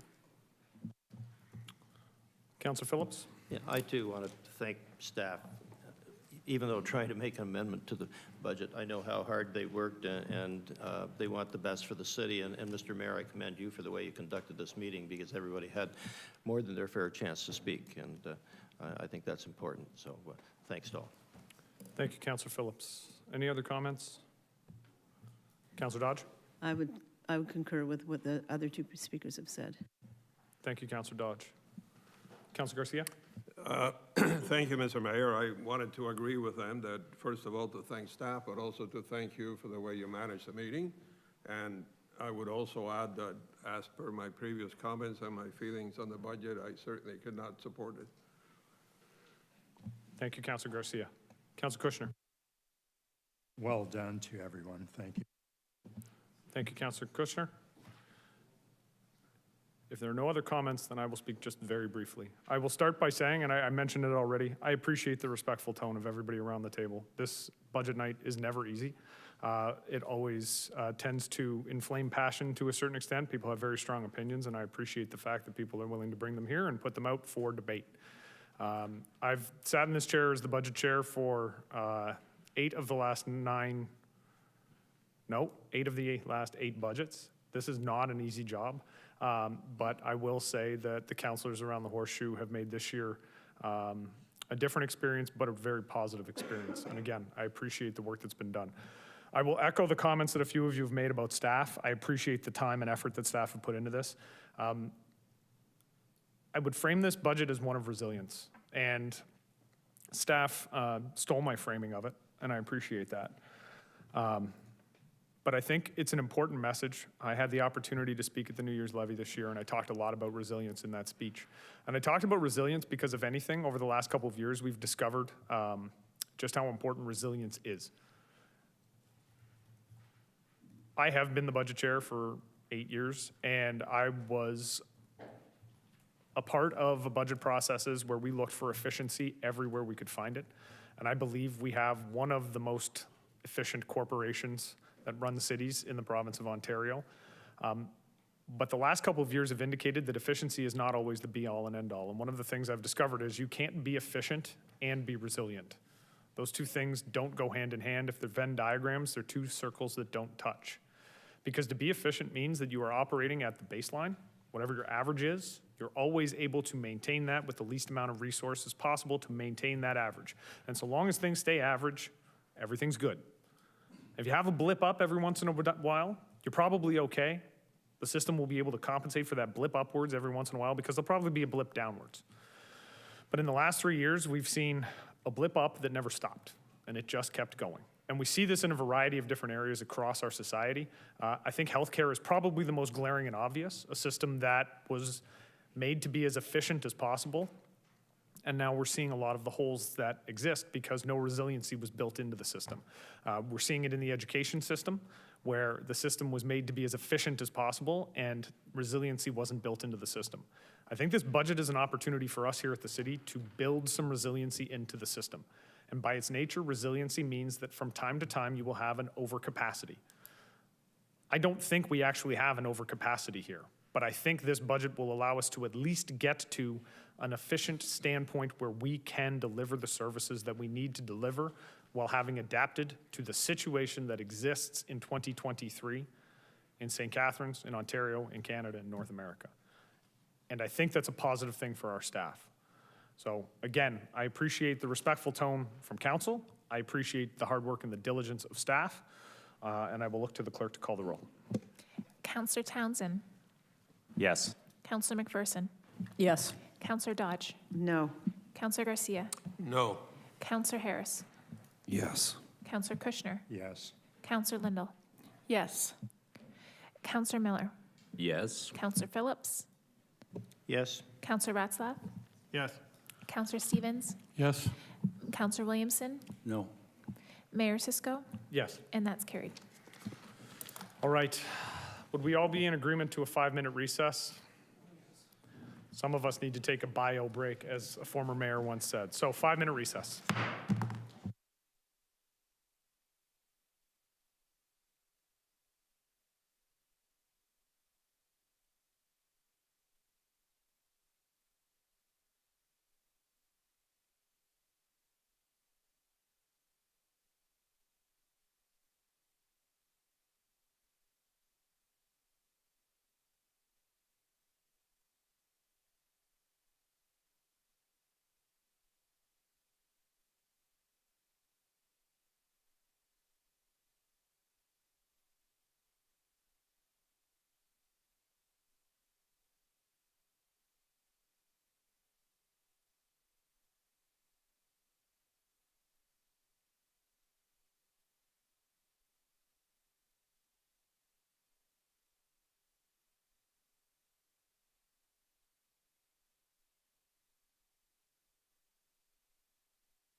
All right.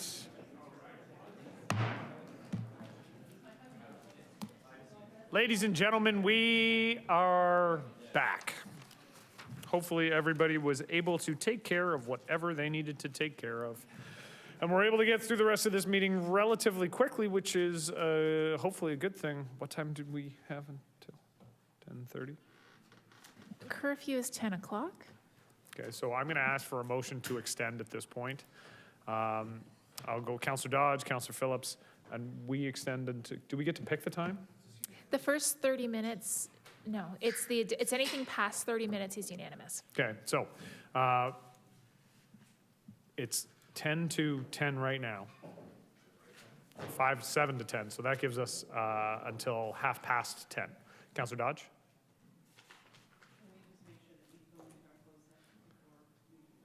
We're going to try and get through everything so that we can do that. Yes, it is a priority for me, and my hope is that if we have to, we will extend one more time to make sure that we get that closed session in. I'm just curious, can we actually just make a motion to approve an extension to 11 o'clock right now? It's unanimous? Through the mayor, to the mayor. Yes, you can make that motion. I would say it would need to be unanimous because it is past that 30 minutes. So do we, Councillor Dodge, a motion to extend to 11 o'clock?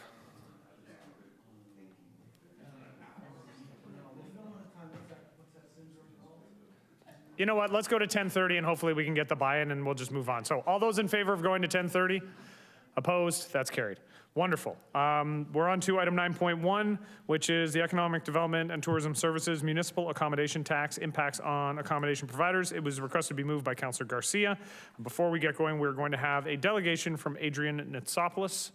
So I will welcome, by Zoom, I will welcome Mr. Nitsopoulos to the room and ask him to begin.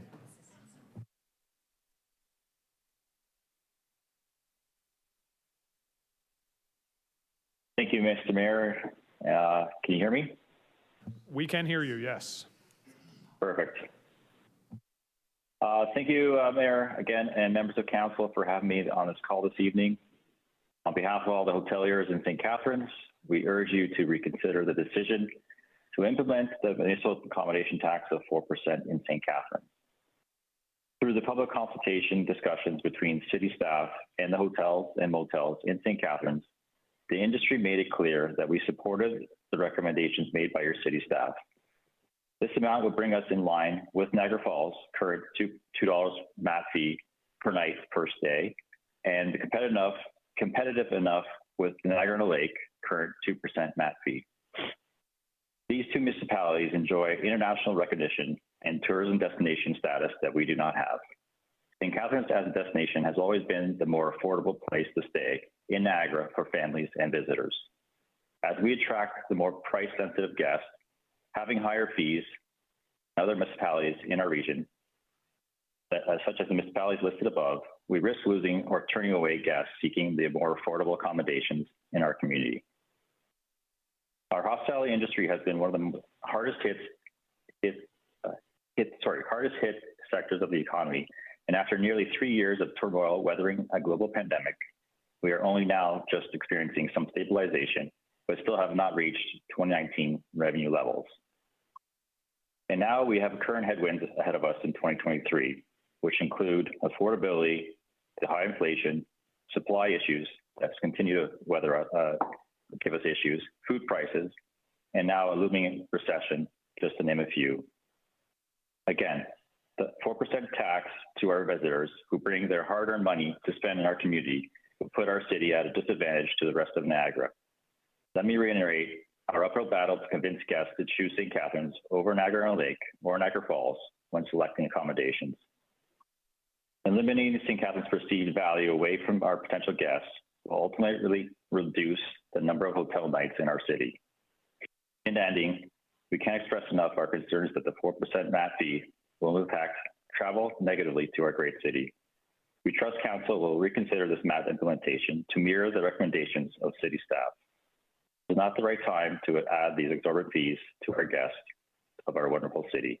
Thank you for your time and consideration. Thank you, Mr. Nitsopoulos. We will take questions at this time.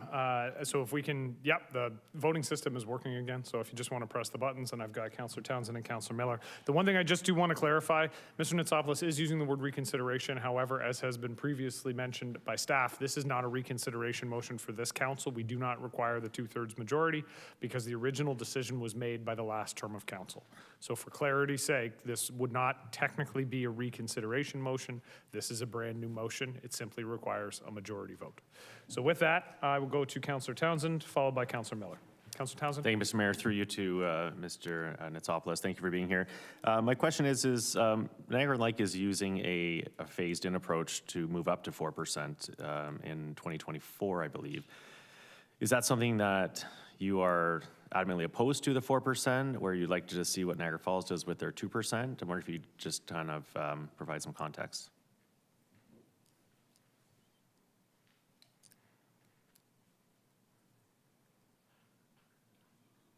I think he's on mute. Mr. Nitzopoulos, you are still on mute. Sorry about that. We're not opposed to the staging approach. I think we just want to be competitive with what the rest of the region is implementing. Okay, thank you, and that's fair, yes, because you can see Niagara Falls is 2, but $2 a night, but you're okay with the 2 to 4% phased in, similar to what Niagara Lake is doing, correct? Correct. Thank you. All right, thank you, Councillor Townsend. On to Councillor Miller. Thanks, Mr. Nitzopoulos. Just for context, because we're talking about dollars and then we're switching to percent. So do you know, or could you estimate what the average cost of a room per night in St. Catharines is right now? It varies from each property, so I don't have the data, but ranging, again, we're just coming out of COVID, so 120 to 140 is the, give or take, depending on the property, right? Correct? Okay, I guess my concern about changing this to $2 from, let's say, it looks like it's probably around $5 per room right now at the 4%, is that's a huge cut to this tourism fund that we're trying to build to bring more people to Niagara, which will ultimately benefit, obviously, the hoteliers. And maybe I'm wrong, but it's about a $3 difference to each customer, but a huge difference to that tourism fund. I just think that'd be a huge missed opportunity there. Are you concerned about our ability to draw people to St. Catharines? Like I said, I think right now what we're concerned of is just being competitive with what the rest of the Niagara region is implemented. And like I said, we've always been that affordable place to stay. And I think people will look at our fees and reconsider where they stay, as we're no longer that, our competitive advantage for pricing is no longer there. Okay, thank you. All right, are there any other questions for the presenter? All right, seeing none, thank you, Mr. Nitzopoulos, for the presentation and for answering the questions. Can I have a mover to receive the delegation? Councillor Dodge, seconded by Councillor Harris. All those in favor? Opposed? That's carried. So at this point, there is a staff recommendation that's been included with 6.2, that report EDTS 006-2023 regarding municipal accommodation tax impacts on accommodation providers be received for information. Is there anybody who wishes to move that staff recommendation? So Councillor Miller, just for clarity, so everybody's aware, if it is defeated, Councillor Garcia does have a motion that he would like council to consider as an alternative, which is a 2%. So it'd be changing from 4% to 2%, but under our procedural bylaw to do that, this motion first has to be defeated, okay? So just so everybody understands, and this is the first time we've encountered this with this council, so just so everybody understands, the staff recommendation goes on the floor first, okay? So then we have a motion duly put by Councillor Miller. Did we have a seconder for that? I apologize. Was there a seconder for the staff recommendation? Councillor McPherson? Okay, so it is on the floor. I have Councillor Townsend. If anybody else would like to speak to the staff recommendation. You're pressed. It's okay. I keep screwing it up too. No, not to this. So I just wanted to make an amendment. I guess I'll make an amendment, ask for a friendly amendment to Councillor Garcia's motion. Okay. So with that, I have Councillor Miller and then Councillor Garcia to the staff recommendation. Councillor Miller? Yeah, I would just reiterate, we're not implementing this cost for fund, that we have specific plans for these funds, and that it is to draw more people to Niagara and to host more events, especially those areas we have success, sporting events and cultural events. Moving from 4% to 2% will be reducing that budget by 50%, which is huge. Whereas I think for the average person coming to St. Catharines to stay, the difference between a $3 fee and a $5 fee is incredibly negligible, but it would have a significant impact on our ability to use that fund, I think, and which will ultimately hurt these hoteliers. So that's why I think we should pass the staff recommendation. Thanks. Thank you, Councillor Garcia. Councillor Miller. I have Councillor Garcia next, followed by Councillor McPherson, and then Councillor Stevens. Councillor Garcia. Thank you, Mr. Mayor. I just wanted some clarification, since that staff recommendation is just to receive this for information. Why does it have to be defeated before my amendment gets on the floor? Because it's just for information, so.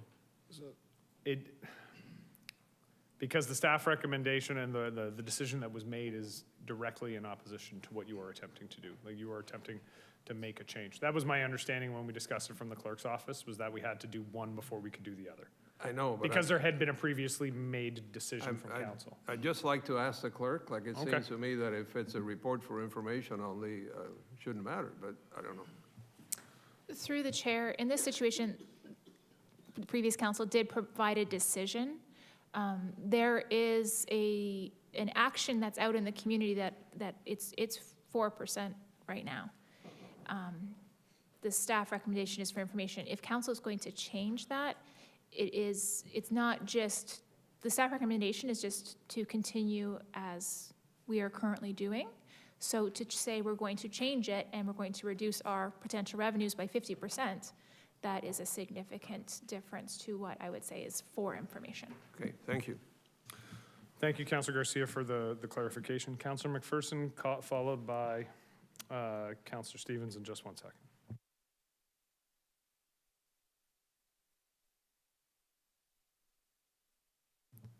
It's doing it again. Can I clear the queue?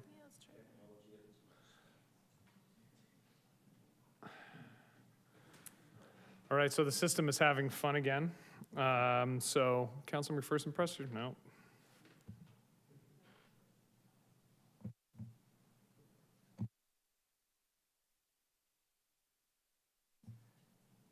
Sarah, is there any way we can turn it off then? And we can just go back to the old school? Nope.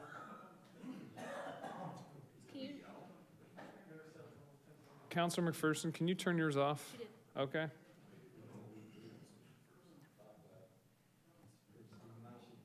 Wait. We're trying to just clear it, and it's, for whatever reason it is.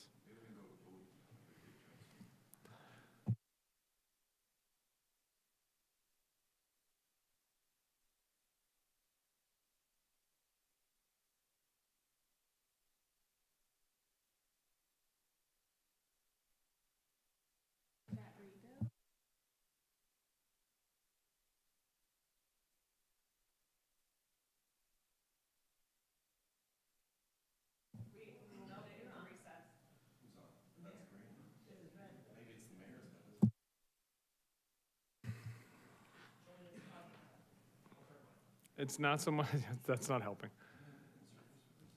How did we do it the last time? We don't know. All right, give it a shot.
speak to the community while we're doing this. The thought is, why don't we shift things around and go in camera to deal with our in-camera item at this time? Because we can all troop into the ante room, just like old times, and deal with the issue there. So can I get a motion to go in camera to deal with the in-camera agenda? Councillor Dodge, Councillor Phillips, all those in favor? Oppose? Council's going in camera.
Going to ask, there she goes, Councillor Dodge to make a motion asking staff to proceed as directed in camera. So Councillor Dodge. I'd so- be so happy to moved? make that motion, yes. Excellent. And do we need a seconder for that? Councillor Phillips, excellent. All those in favor? Opposed? That's carried unanimously. Okay, we're going to go back to item 9.1, and I apologize, Mr. Nitsopoulos. We had a technical difficulty, but we are back now to deal with the situation. So after clarification, Councillor Garcia is going to continue to have the floor. Just so everybody is understanding, if we approve what is on the floor right now, then we would be approving to stay with the 4%.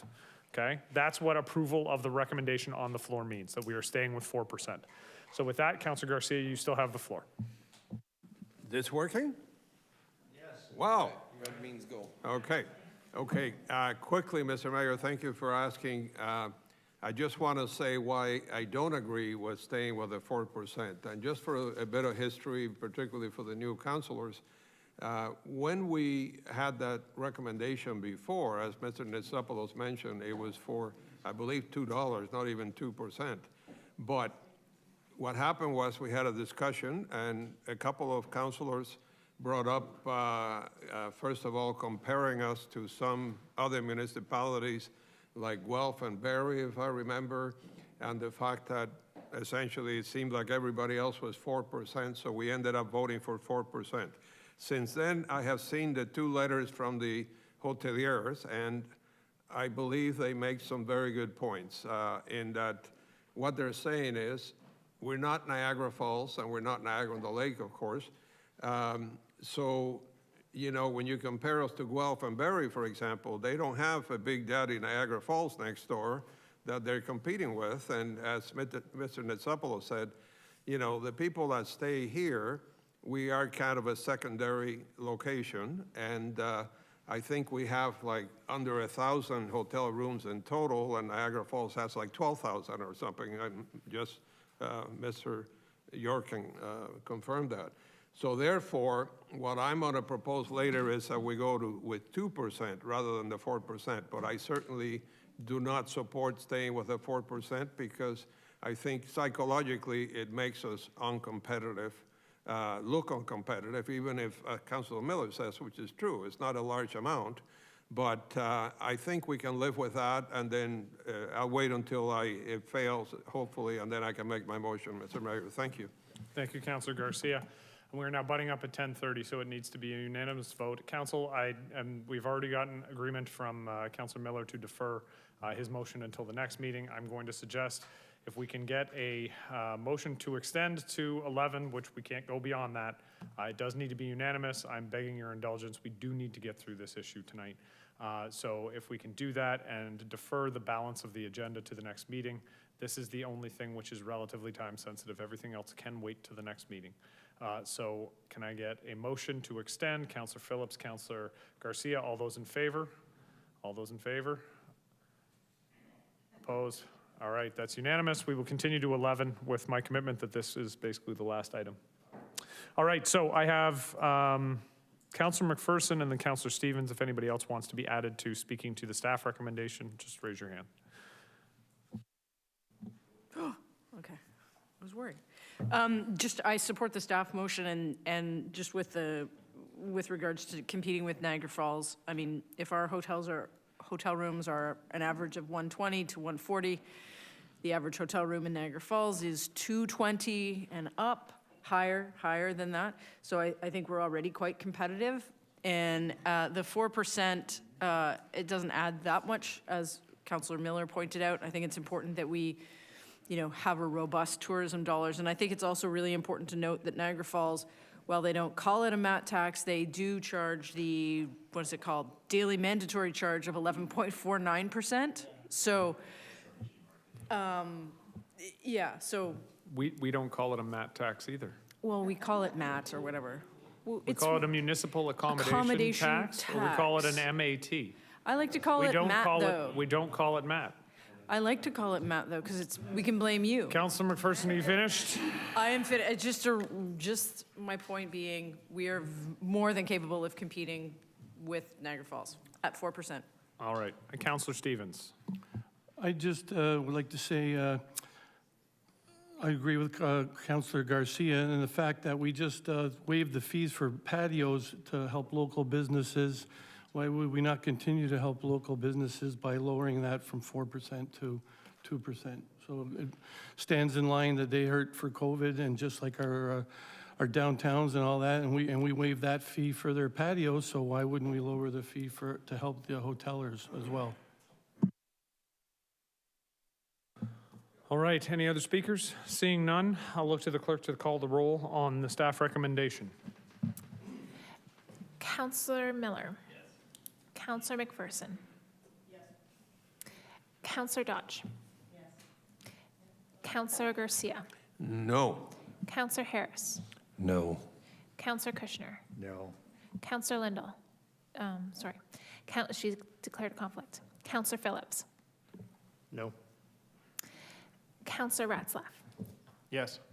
Councillor Stevens. No. Councillor Townsend. No. Councillor Williamson. No. Mayor Cisco. No. And that's lost. So at this time, we have a motion from Councilor Garcia,